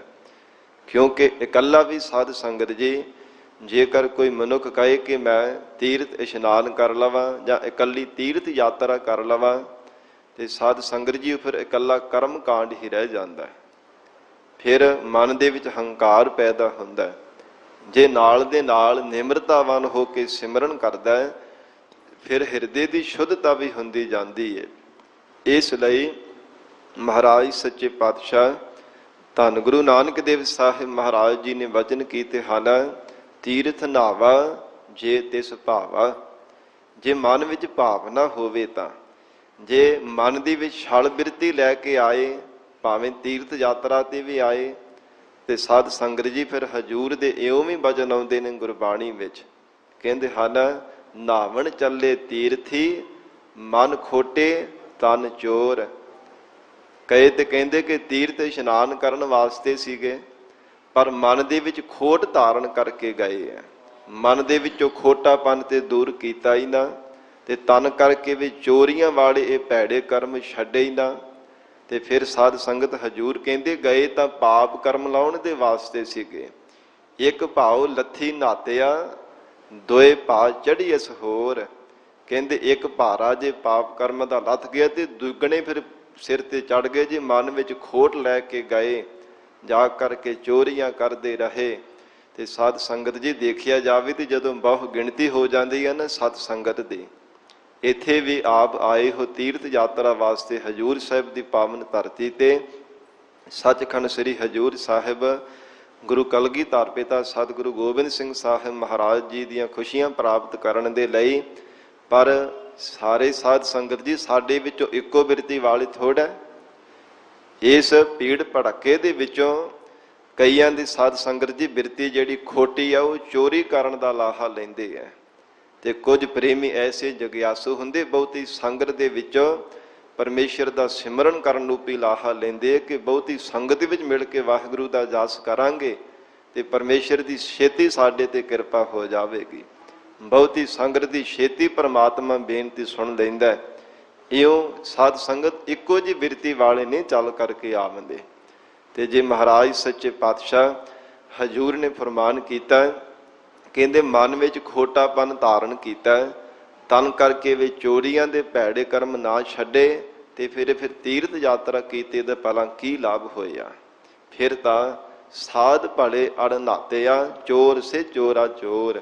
ਇਹ ਸੰਸਾਰ ਦੇ ਅੰਦਰ ਕਹਿੰਦੇ ਹਨ ਫਿਰ ਜਿਹੜੇ ਭਲੇ ਪੁਰਸ਼ ਆ ਨਾ ਉਹ ਫਿਰ ਚੰਗੇ ਹਨ, ਜਿਨ੍ਹਾਂ ਨੇ ਅੰਤਰਗਤ ਤੀਰਥ ਵੱਲ ਨਾਓ, ਸ਼ਰਵਣ ਮੰਨਨ ਅਧਿਆਸਨ ਰੂਪੀ ਇਹ ਸਾਧਨਾ ਦੁਆਰਾ ਅੰਤਿਸ਼ ਕਰਨ ਰੂਪੀ ਤੀਰਥ ਤੇ ਜਿਨ੍ਹਾਂ ਨੇ ਇਸ਼ਨਾਨ ਕੀਤਾ ਹੈ। ਮਨ ਨੂੰ ਜਿਨ੍ਹਾਂ ਨੇ ਪਵਿੱਤਰ ਕਰ ਲਿਆ ਹੈ ਸ਼ੁੱਧ ਐਸੇ ਸ਼ੁਭ ਸਾਧਨਾ ਦੇ ਦੁਆਰਾ। ਤੇ ਮਹਾਰਾਜ ਸੱਚੇ ਪਾਤਸ਼ਾਹ ਧੰਨ ਸਤਿਗੁਰੂ ਨਾਨਕ ਦੇਵ ਸਾਹਿਬ ਮਹਾਰਾਜ ਫਰਮਾਨ ਕਰਦੇ ਆ, ਫਿਰ ਪੜ੍ਹ ਦੇਵੋ। ਤੀਰਥ ਨਾਵਾ ਜੇ ਤਿਸ ਭਾਵਾ। ਮਹਾਰਾਜ ਸੱਚੇ ਪਾਤਸ਼ਾਹ ਕਹਿੰਦੇ ਹੈ ਸਿੱਧੋ, ਜੇ ਪਰਮੇਸ਼ਰ ਨੂੰ ਭਾ ਜਾਵੇ, ਤੀਰਥ ਤੇ ਨਹਾਤਾ ਹੋਇਆ ਤਾਂ ਸਫਲਾ ਹੈ, ਕੀਤਾ ਹੋਇਆ ਤੀਰਥ ਸਰੋਵਰ ਤੇ ਇਸ਼ਨਾਨ ਤਾਂ ਸਫਲਾ ਜੇ ਮਨ ਪਰਮੇਸ਼ਰ ਅਕਾਲ ਪੁਰਖ ਵਾਹਿਗੁਰੂ ਦੇ ਚਰਨਾਂ ਵਿੱਚ ਭਾਵੇ ਤਾਂ। ਜੇ ਪ੍ਰਮਾਤਮਾ ਨੂੰ ਜੀਵ ਭਾ ਜਾਵੇ ਅਥਵਾ ਜੇ ਮਨ ਦੇ ਵਿੱਚ ਭਾਵਨਾ ਹੋਵੇ। ਵਿਣ ਭਾਣੇ ਕੇ ਨਹਾਏ ਕਰੀ। ਬਿਨਾਂ ਭਾਣਾ ਮੰਨੇ ਤੋਂ ਭਲਾ ਇਸ਼ਨਾਨ ਕੀਤੇ ਦਾ ਕੀ ਲਾਭ ਹੋ ਸਕਦਾ? ਕੁਝ ਨਹੀਂ, ਬਿਨਾਂ ਪਰਮੇਸ਼ਰ ਦੇ ਭਾਣਾ ਮੰਨੇ ਤੋਂ। ਇਸ ਲਈ ਭਾਵਾ, ਜੇ ਭਾਣਾ ਮੰਨੇ, ਭਾਵਾ ਹਿਰਦੇ ਅੰਦਰ ਭਾਵਨਾ ਹੋਵੇ, ਭਾਵਾ ਹਿਰਦੇ ਅੰਦਰ ਪ੍ਰੇਮ ਹੋਵੇ ਤਾਂ ਮਹਾਰਾਜ ਸੱਚੇ ਪਾਤਸ਼ਾਹ ਕਹਿੰਦੇ ਕੀਤਾ ਹੋਇਆ ਇਸ਼ਨਾਨ ਜੀਵ ਦਾ ਸਫਲ ਹੋ ਜਾਂਦਾ ਹੈ। ਤੋ ਸਤਿਗੁਰੂ ਜੀ ਨੇ ਫਰਮਾਨ ਕੀਤਾ, ਵਿਣ ਭਾਣੇ ਕੇ ਨਹਾਏ ਕਰੀ। ਬਿਨਾਂ ਭਾਣੇ ਤੋਂ ਪਰਮੇਸ਼ਰ ਦੀ ਰਾਜਾ ਵਿੱਚ ਨਾ ਚੱਲਣੇ ਕਰਕੇ ਭਾਣਾ ਮੰਨਦਾ ਹੀ ਨਹੀਂ। ਜੇ ਦੁੱਖ ਮਿਲਿਆ ਤੇ ਰੱਬ ਨੂੰ ਤਾਨੇ ਮਾਰਨ ਲੱਗ ਪੈਂਦਾ, ਸੁੱਖ ਮਿਲ ਗਏ ਤੇ ਸ਼ੁਕਰਾਨਾ ਵੀ ਨਹੀਂ ਕਰਦਾ ਪਰਮੇਸ਼ਰ ਦਾ, ਫਿਰ ਤਾਂ ਬਹੁਤੇ ਧਨ ਪਦਾਰਥਾਂ ਦੇ ਕਰਕੇ ਹੰਕਾਰ ਦੇ ਵਿੱਚ ਹੀ ਉਡਾਰੀਆਂ ਮਾਰਦਾ ਫਿਰਦਾ। ਇਸ ਲਈ ਪਰਮੇਸ਼ਰ ਦਾ ਭਾਣਾ ਨਾ ਮੰਨਿਆ ਤੇ ਮਹਾਰਾਜ ਸੱਚੇ ਪਾਤਸ਼ਾਹ ਕਹਿੰਦੇ ਹਨ, ਭਾਣਾ ਮੰਨਣ ਤੋਂ ਬਿਨਾਂ ਕਿਵੇਂ ਉਹ ਪਰਮੇਸ਼ਰ ਦੇ ਦਰ ਤੇ ਭਾ ਜਾਵੇਗਾ, ਨਾਮੁਮਕਿਨ ਹੈ। ਜੇਤੀ ਸਿਰਠ ਉਪਾਈ। ਫਿਰ ਮਹਾਰਾਜ ਸੱਚੇ ਪਾਤਸ਼ਾਹ ਹਜੂਰ ਕਹਿੰਦੇ ਹਨ, ਜਿਤਨੇ ਵੀ ਸੰਸਾਰ ਦੀ ਇਹ ਸ੍ਰਿਸ਼ਟੀ ਪਰਮੇਸ਼ਰ ਨੇ ਪੈਦਾ ਕੀਤੀ ਹੈ, ਸਾਧ ਸੰਗਤ ਜੀ ਨਾਲ ਦੇ ਨਾਲ ਇਹ ਵੀ ਸਮਝ ਲੈਣਾ, ਇੱਥੇ ਸਿਰਠ ਪਾਠ ਸਤਿਗੁਰੂ ਜੀ ਨੇ ਉਚਾਰਨ ਕੀਤਾ ਹੈ, ਪਰ ਗੁਰਬਾਣੀ ਦੀ ਸੰਥਿਆ ਨਾ ਕਰਨੇ ਕਰਕੇ ਅਸੀਂ ਸਿਰਠ ਨੂੰ ਸ੍ਰਿਸ਼ਟ ਬੋਲ ਜਾਂਦੇ ਹਾਂ। ਇਵੇਂ ਨਹੀਂ ਪਾਠ ਦਾ ਉਚਾਰਨ ਕਰਨਾ ਚਾਹੀਦਾ। ਮਹਾਰਾਜ ਸੱਚੇ ਪਾਤਸ਼ਾਹ ਧੰਨ ਗੁਰੂ ਨਾਨਕ ਦੇਵ ਸਾਹਿਬ ਜੀ ਕਹਿੰਦੇ ਨੇ, ਜੇਤੀ ਸਿਰਠ ਉਪਾਈ ਵੇਖਾ। ਜੇ ਸਿਰਠ ਲਿਖਿਆ ਹੈ ਤੇ ਸਿਰਠ ਹੀ ਉਚਾਰਨ ਕਰਨਾ ਚਾਹੀਦਾ। ਆਪਣੇ ਕੋਲੋਂ ਕਈ ਵਾਰ ਚਰਨਾਂ ਵਿੱਚ ਅੱਧਾ ਰਾਰਾ ਲਾ ਕੇ ਤੇ ਸ੍ਰਿਸ਼ਟ ਬੋਲ ਜਾਂਦੇ ਹਾਂ। ਇਹ ਸਾਧ ਸੰਗਤ ਜੀ ਗੁਰਬਾਣੀ ਦਾ ਨਿਰਾਦਰ ਹੁੰਦਾ ਹੈ। ਆਪਣੇ ਕੋਲੋਂ ਨਹੀਂ ਕੋਈ ਵਾਧੂ ਸਾਨੂੰ ਮਾਤਰਾ ਲਾਉਣੀ ਚਾਹੀਦੀ, ਨਾ ਘਟਾਉਣੀ ਚਾਹੀਦੀ ਹੈ। ਮਹਾਰਾਜ ਸੱਚੇ ਪਾਤਸ਼ਾਹ ਸਤਿਗੁਰੂ ਜੀ ਕਹਿੰਦੇ ਹਨ, ਸਿੱਧਾਂ ਦੇ ਕਹਿਣ ਤੇ ਬੇਨਤੀ ਜਦੋਂ ਕਰਦੇ ਆ ਨਾ ਕਿ ਮਹਾਰਾਜ ਸੱਚੇ ਪਾਤਸ਼ਾਹ ਕਰਮਾਂ ਤੋਂ ਬਿਨਾਂ ਹੀ ਫਲ ਪ੍ਰਾਪਤ ਹੋ ਜਾਂਦੇ ਨੇ, ਤੇ ਸਤਿਗੁਰੂ ਜੀ ਉਚਾਰਨ ਕਰਦੇ ਹਨ, ਫਿਰ ਇਹੀ ਪੰਕਤੀ ਪੜੋ। ਜੇਤੀ ਸਿਰਠ ਉਪਾਈ ਵੇਖਾ। ਮਹਾਰਾਜ ਸੱਚੇ ਪਾਤਸ਼ਾਹ ਜੀ ਨੇ ਉਚਾਰਨ ਕੀਤਾ, ਜਿਤਨੀ ਵੀ ਸ੍ਰਿਸ਼ਟੀ ਪਰਮੇਸ਼ਰ ਨੇ ਪੈਦਾ ਕੀਤੀ ਹੈ, ਵੇਖਾ, ਸਾਰੀ ਸ੍ਰਿਸ਼ਟੀ ਨੂੰ ਪਰਮੇਸ਼ਰ ਆਪ ਵੇਖ ਰਿਹਾ ਹੈ। ਜਾਂ ਦ੍ਰਿਸ਼ਟਾਮਾਨ ਜਿਤਨੇ ਵੀ ਸੰਸਾਰ ਦੇ ਇਹ ਸ੍ਰਿਸ਼ਟੀ ਦੇ ਜੀਵ ਨਜ਼ਰ ਆ ਰਹੇ ਹਨ। ਬਿਨ ਕਰਮਾਂ ਕੇ ਮਿਲੈ ਲਈ। ਬਿਨਾਂ ਕਰਮਾਂ ਤੋਂ ਕਿਸੇ ਨੂੰ ਦਾਤ ਨਹੀਂ ਪ੍ਰਾਪਤ ਹੁੰਦੀ। ਪਰਮੇਸ਼ਰ ਦੇ ਧੁਰੋਂ ਹੀ ਪਰਾਲਬਧ ਵਿੱਚ ਚੰਗੇ ਕਰਮ ਲਿਖ ਕਰਕੇ ਜੀਵ ਦੇ ਪਾਏ ਹੋਣ ਤਾਂ ਹੀ ਗੁਰੂ ਸ਼ਰਨ ਪ੍ਰਾਪਤ ਹੁੰਦੀ ਹੈ, ਤਾਂ ਹੀ ਸਤ ਸੰਗਤ ਦੀ ਪ੍ਰਾਪਤੀ ਹੁੰਦੀ ਹੈ। ਹਜੂਰ ਦੇ ਬਚਨ ਆਉਂਦੇ ਆ ਨਾ, ਪੂਰਬ ਕਰਮ ਅੰਕੁਰ ਜਬ ਪ੍ਰਗਟੇ ਭੇਟਿਓ ਪੁਰਖ ਰਸਕ ਬੈਰਾਗੀ। ਜਦੋਂ ਪੂਰਬਲੇ ਕਮਾਏ ਹੋਏ ਚੰਗੇ ਕਰਮਾਂ ਦਾ ਅੰਗੂਰ ਫੁੱਟਿਆ ਤਾਂ ਪੂਰੇ ਸਤਿਗੁਰੂ ਜੀ ਦੀ ਪ੍ਰਾਪਤੀ ਹੋਈ, ਤਾਂ ਮਹਾਰਾਜ ਸੱਚੇ ਪਾਤਸ਼ਾਹ ਜੀ ਦੀ ਸ਼ਰਨ ਧਾਰਨ ਕੀਤੀ ਹੈ। ਸੋ ਇਸ ਪ੍ਰਕਾਰ ਮਹਾਰਾਜ ਸੱਚੇ ਪਾਤਸ਼ਾਹ ਕਹਿੰਦੇ ਹਨ, ਵਿਣ ਕਰਮਾਂ ਕੇ ਮਿਲੈ ਲਈ। ਬਿਨਾਂ ਕਰਮਾਂ ਤੋਂ ਕਹਿੰਦੇ ਹਨ ਕੋਈ ਦਾਤ ਨਹੀਂ ਜੀਵ ਨੂੰ ਪ੍ਰਾਪਤ ਹੋ ਸਕਦੀ। ਤੇ ਜੇਕਰ ਕੋਈ ਦਾਅਵਾ ਕਰੇ ਕਿ ਨਹੀਂ ਮੈਂ ਪ੍ਰਾਪਤ ਕਰ ਹੀ ਸਕਦਾ, ਤੇ ਪਰ ਸਾਧ ਸੰਗਤ ਜੀ ਇੱਥੇ ਇੱਕ ਸਾਖੀ ਆਉਂਦੀ ਹੈ। ਇੱਕ ਵਾਰ ਲక్ష్ਮੀ ਦੇਵੀ ਤੇ ਕਰਮਾਂ ਦਾ ਆਪਸ ਦੇ ਵਿੱਚ ਸੰਵਾਦ ਹੋਇਆ। ਲక్ష్ਮੀ ਦੇਵੀ ਕਹਿਣ ਲੱਗੀ ਕਿ ਮੈਂ ਜ਼ਿਆਦਾ ਸ਼ਕਤੀ ਵਾਲੀ, ਮੈਂ ਜਗਤ ਨੂੰ ਦਾਤਾਂ ਦਿੰਦੀ ਹਾਂ। ਤੇ ਕਰਮ ਕਹਿਣ ਲੱਗੇ ਨਹੀਂ, ਕਰਮਾਂ ਤੋਂ ਬਿਨਾਂ ਨਹੀਂ ਕਿਸੇ ਨੂੰ ਮਿਲਦਾ। ਕਰਮ ਦੇਵਤਾ ਤੇ ਇਹ ਲక్ష్ਮੀ ਦੀ ਸਾਧ ਸੰਗਤ ਜੀ ਆਪਸ ਵਿੱਚ ਸੰਵਾਦ ਹੋਇਆ ਤੇ ਕਹਿਣ ਲੱਗੇ ਕਿ ਪਰਖ ਕਰਕੇ ਦੇਖ ਲੈਂਦੇ ਹਾਂ। ਤੇ ਕਰਮ ਦੇਵਤਾ ਪਹਿਲਾਂ ਕਹਿੰਦਾ ਕਿ ਤੂੰ ਧਾਰ ਦੇਖ ਕਰਕੇ ਦੇਖ ਲੈ। ਲక్ష్ਮੀ ਦੇਵੀ ਦੇ ਤਾਈ ਇੱਕ ਗਰੀਬ ਲੱਕੜਹਾਰਾ ਸੀ, ਜੰਗਲ ਦੇ ਵਿੱਚੋਂ ਲੱਕੜਾਂ ਸੁੱਕੀਆਂ ਚੁੱਕ ਕਰਕੇ ਜਾਂ ਕੱਟ ਵੱਢ ਕਰਕੇ ਉਹਨਾਂ ਦੇ ਨਾਲ ਗੁਜ਼ਾਰਾ ਕਰਿਆ ਕਰਦਾ ਸੀ, ਬਾਜ਼ਾਰ ਵਿੱਚ ਲੱਕੜਾਂ ਵੇਚ ਕੇ। ਸਾਧ ਸੰਗਤ ਜੀ, ਉਹ ਗਰੀਬ ਲੱਕੜਹਾਰੇ ਨੂੰ ਲక్ష్ਮੀ ਦੇਵੀ ਨੇ ਕੀ ਕੀਤਾ, 500 ਰੁਪਈਆ ਜਿਹੜਾ ਸੀ ਨਾ ਉਹ ਜਾ ਕਰਕੇ ਉਹਨੂੰ ਦੇ ਦਿੱਤਾ। ਕਹਿੰਦੇ ਕਿ ਆਪਣਾ ਇਹਦੇ ਨਾਲ ਗੁਜ਼ਾਰਾ ਕਰ ਲਵੀਂ। ਜਦੋਂ ਉਹ ਸਾਧ ਸੰਗਤ ਜੀ ਲਿਆ, ਥੈਲੀ ਭਰੀ ਹੋਈ ਸੀ 500 ਰੁਪਈਆਂ ਦੇ ਨਾਲ, ਘਰ ਆਇਆ ਤੇ ਪਤਨੀ ਘਰ ਦੇ ਵਿੱਚ ਨਹੀਂ ਸੀਗੀ। ਦੇਖਿਆ ਕਿ ਘਰ ਦੇ ਵਿੱਚ ਕਿਹੜਾ ਕੋਈ ਹੈਗਾ, ਤੇ ਗਲੀ ਦੇ ਵਿੱਚੋਂ ਲੰਘਦੇ ਹੋਏ ਉਹਨੇ ਸਾਧ ਸੰਗਤ ਜੀ ਥੈਲੀ ਵਗਾ ਕੇ ਆਪਣੇ ਘਰ ਦੇ ਵਿੱਚ ਸੁੱਟ ਦਿੱਤੀ ਕਿ ਦਰਵਾਜ਼ਾ ਤੇ ਬੰਦ ਹੈ, ਤੇ ਆਪ ਆਪਣੀ ਪਤਨੀ ਨੂੰ ਲੈਣ ਵਾਸਤੇ ਚਲਾ ਗਿਆ ਬੜਾ ਖੁਸ਼ੀ ਖੁਸ਼ੀ। ਜਦੋਂ ਉਹ ਸਾਧ ਸੰਗਤ ਜੀ ਆਵਾਜ਼ ਜਿਹੜੀ ਸੀ ਨਾ ਥੈਲੀ ਦੀ ਪੈਸੇ ਡਿੱਗਣ ਦੀ ਗੁਆਂਢਣ ਨੇ ਸੁਣੀ, ਤੇ ਉਹ ਕਾਹਲੀ ਦੇ ਨਾਲ ਚੁੱਕ ਕੇ ਆਪਣੇ ਘਰ ਲੈ ਗਈ। ਔਰ ਜਦੋਂ ਲੈ ਗਏ ਤੇ ਫਿਰ ਉਸੇ ਤਰ੍ਹਾਂ ਹੀ ਰਹਿ ਗਏ, ਆ ਕੇ ਬੜਾ ਝੂਰਦਾ ਕਿ ਮੇਰੇ ਪੈਸੇ ਸਨ, ਥੈਲੀ ਭਰੀ ਹੋਈ ਸੀ, ਬੜਾ ਝੂਰਦਾ। ਅਗਲੇ ਦਿਨ ਫਿਰ ਲੱਕੜਹਾਰਾ ਜੰਗਲ ਦੇ ਵਿੱਚ ਗਿਆ। ਜਦੋਂ ਉਹ ਲక్ష్ਮੀ ਨੇ ਫਿਰ ਦੇਖਿਆ ਕਿ ਇਹ ਤਾਂ ਉਸੇ ਤਰ੍ਹਾਂ ਹੀ ਗਰੀਬ ਹੈ, ਇਹਦੇ ਤਾਂ ਪੈਰਾਂ ਦੇ ਵਿੱਚ ਜੁੱਤੀ ਵੀ ਨਹੀਂ ਹੈ, ਫਟੇ ਪੁਰਾਣੇ ਉੱਦਾਂ ਦੇ ਕੱਪੜੇ ਹੈ, ਇਹਨੂੰ ਥੈਲੀ ਪੈਸਿਆਂ ਦੀ ਭਰ ਕੇ ਦਿੱਤੀ ਸੀਗੀ। ਜਦੋਂ ਪੁੱਛਿਆ ਤੇ ਉਹਨੇ ਦੱਸਿਆ, ਕਹਿੰਦਾ ਕਿ ਪਤਾ ਨਹੀਂ ਕਿੱਥੇ ਚਲੇ ਗਈ, ਮੈਂ ਤਾਂ ਆਪਣੇ ਘਰ ਦੇ ਵਿੱਚ ਰੱਖੀ ਸੀ। ਫਿਰ ਕਹਿੰਦੇ ਸਾਧ ਸੰਗਤ ਇਹਨੂੰ ਇੱਕ ਹਾਰ ਦਿੱਤਾ ਹੀਰਿਆਂ ਦੇ ਨਾਲ, ਹੀਰੇ ਜੜੇ ਹੋਏ ਸਨ, ਤੇ ਨਾਲ ਪੱਕੀ ਕੀਤੀ ਕਿ ਇਹਨੂੰ ਸਾਂਭ ਕੇ ਰੱਖੀ। ਕਹਿੰਦਾ ਠੀਕ ਹੈ। ਰਸਤੇ ਵਿੱਚ ਘਰ ਨੂੰ ਤੁਰਿਆ ਆ ਰਿਹਾ, ਜਦੋਂ ਸਾਧ ਸੰਗਤ ਨੂੰ ਪਿਆਸ ਲੱਗੀ, ਉਹ ਹਾਰ ਕਹਿੰਦੇ ਉਹਨੇ ਆਪਣੀ ਪੱਗ ਦੀ ਵਿੱਚ ਜੜ ਲਿਆ ਸੀਗਾ, ਪੱਗ ਦੇ ਵਿੱਚ ਅੜਾ ਲਿਆ ਕਿ ਇੱਥੋਂ ਕਿਹੜਾ ਕਿਤੇ ਡਿੱਗ ਚੱਲਿਆ। ਗਰਮੀ ਲੱਗੀ ਤੇ ਰਸਤੇ ਵਿੱਚ ਨਦੀ ਦੇ ਕਿਨਾਰੇ ਤੇ ਇਸ਼ਨਾਨ ਕਰਨ ਲੱਗਾ। ਸਾਧ ਸੰਗਤ ਇੱਕ ਇੱਲ ਆਈ, ਉਹ ਕੱਪੜੇ ਦੇ ਵਿੱਚ ਪੱਗ ਵਿੱਚ ਲਵੇਟਿਆ ਹੋਇਆ ਕੋਈ ਪਦਾਰਥ ਜਾਣ ਕਰਕੇ ਕੋਈ ਵਸਤੂ ਖਾਣ ਵਾਲੀ ਹੋਣੀ ਹੈ। ਉਹ ਸਣੇ ਉਹਦੇ ਸਾਧ ਸੰਗਤ ਹੀਰਿਆਂ ਸਹਿਤ ਜੜੇ ਹੋਏ ਹਾਰ ਨੂੰ ਚੁੱਕ ਕਰਕੇ ਲੈ ਗਈ, ਤੇ ਬਹੁਤ ਉੱਚੀ ਥਾਂ ਤੇ ਪੱਪਲ ਤੇ ਆਲਣੇ ਵਿੱਚ ਜਾ ਕੇ ਉਹ ਰੱਖ ਦਿੱਤਾ। ਉਹ ਹਾਰ ਵੀ ਹੱਥੋਂ ਗਵਾ ਲਿਆ। ਫਿਰ ਤੀਜਾ ਦਿਨ ਹੋਇਆ ਤੇ ਫਿਰ ਲక్ష్ਮੀ ਦੇਵੀ ਨੇ ਦੇਖਿਆ ਕਿ ਉਸੇ ਤਰ੍ਹਾਂ ਹੀ ਗਰੀਬ ਹੀ ਹੈ, ਨਾ ਪੈਰਾਂ ਵਿੱਚ ਜੁੱਤੀ ਹੈ, ਅੱਜ ਤੇ ਸਿਰ ਤੇ ਪੱਗ ਵੀ ਨਹੀਂ ਦੀ ਨਜ਼ਰ ਆਉਂਦੀ ਪਈ। ਜਦੋਂ ਪੁੱਛਿਆ ਤੇ ਸਾਰੀ ਗੱਲ ਉਹਨੇ ਕਹਿ ਕੇ ਸੁਣਾਈ। ਤੇ ਫਿਰ ਕਹਿੰਦੇ ਉਹਨੇ ਲక్ష్ਮੀ ਦੇਵੀ ਨੇ ਲਾਲ ਦਿੱਤਾ, ਬੜਾ ਅਮੋਲਕ ਹੁੰਦਾ ਹੈ, ਕਿ ਇਹਦੇ ਨਾਲ ਤੇਰੀ ਗਰੀਬੀ ਦੂਰ ਹੋ ਜਾਵੇਗੀ। ਜਦੋਂ ਕਹਿੰਦੀ ਕਿ ਫਿਰ ਪੱਕੀ ਕੀਤੀ ਕਿ ਸਾਂਭ ਕਰਕੇ ਰੱਖੀ, ਉੱਪਰਲੀ ਜੇਬ ਦੇ ਵਿੱਚ ਉਹਨੇ ਸਾਧ ਸੰਗਤ ਜੀ ਪਾ ਲਿਆ। ਜਦੋਂ ਪਾ ਕੇ ਜਾ ਰਿਹਾ ਤੇ ਰਸਤੇ ਵਿੱਚ ਪਿਆਸ ਲੱਗੀ, ਨਦੀ ਤੋਂ ਪਾਣੀ ਪੀਣ ਲੱਗਾ, ਤੇ ਉਹ ਉੱਪਰਲੀ ਜੇਬ ਦੇ ਵਿੱਚੋਂ ਲਾਲ ਡਿੱਗ ਗਿਆ ਤੇ ਇੱਕ ਮੱਛੀ ਨੇ ਨਿਗਲ ਲਿਆ। ਫਿਰ ਗਰੀਬ ਦਾ ਗਰੀਬ ਰਹਿ ਗਿਆ, ਕੰਗਾਲਤਾ ਦੂਰ ਹੋਈ ਨਾ। ਤੇ ਸਾਧ ਸੰਗਤ ਜਦੋਂ ਇੰਨੇ ਯਤਨ ਕਰ ਲਏ, ਫਿਰ ਅਗਲੇ ਦਿਨ ਆਇਆ ਤੇ ਲక్ష్ਮੀ ਦੇਵੀ ਨੇ ਪੁੱਛਿਆ ਕਿ ਕੀ ਕਾਰਨ ਤੂੰ ਅਜੇ ਵੀ ਕੰਗਾਲ ਹੀ ਤੁਰਿਆ ਫਿਰਦਾ, ਕਿੰਨੇ ਵਾਰ ਤੈਨੂੰ ਇਹ ਦਾਤਾਂ ਦਿੱਤੀਆਂ ਨੇ। ਕਹਿੰਦਾ ਕਿ ਮੇਰੇ ਤੋਂ ਸਾਂਭੀ ਨਹੀਂ ਗਈ। ਜਦੋਂ ਇਹੋ ਸਾਧ ਸੰਗਤ ਜੀ ਕਿਹਾ ਤੇ ਫਿਰ ਉਸ ਸਮੇਂ ਆਪਣੀ ਹਾਰ ਮਨ ਲਈ ਕਰਮ ਦੇਵਤੇ ਦੇ ਅੱਗੇ ਕਹਿੰਦੀ ਕਿ ਮੈਂ ਹਾਰ ਗਈ ਹਾਂ ਕਰਮ ਦੇਵਤਾ, ਕਿ ਤੁਸੀਂ ਹੁਣ ਆਪਣੀ ਸ਼ਕਤੀ ਵਿਖਾ ਕੇ ਦਿਖਾਓ। ਫਿਰ ਕਹਿੰਦੇ ਕਰਮ ਦੇਵਤੇ ਨੇ 2 ਪੈਸੇ ਦਿੱਤੇ, ਕੇਵਲ 2 ਪੈਸੇ।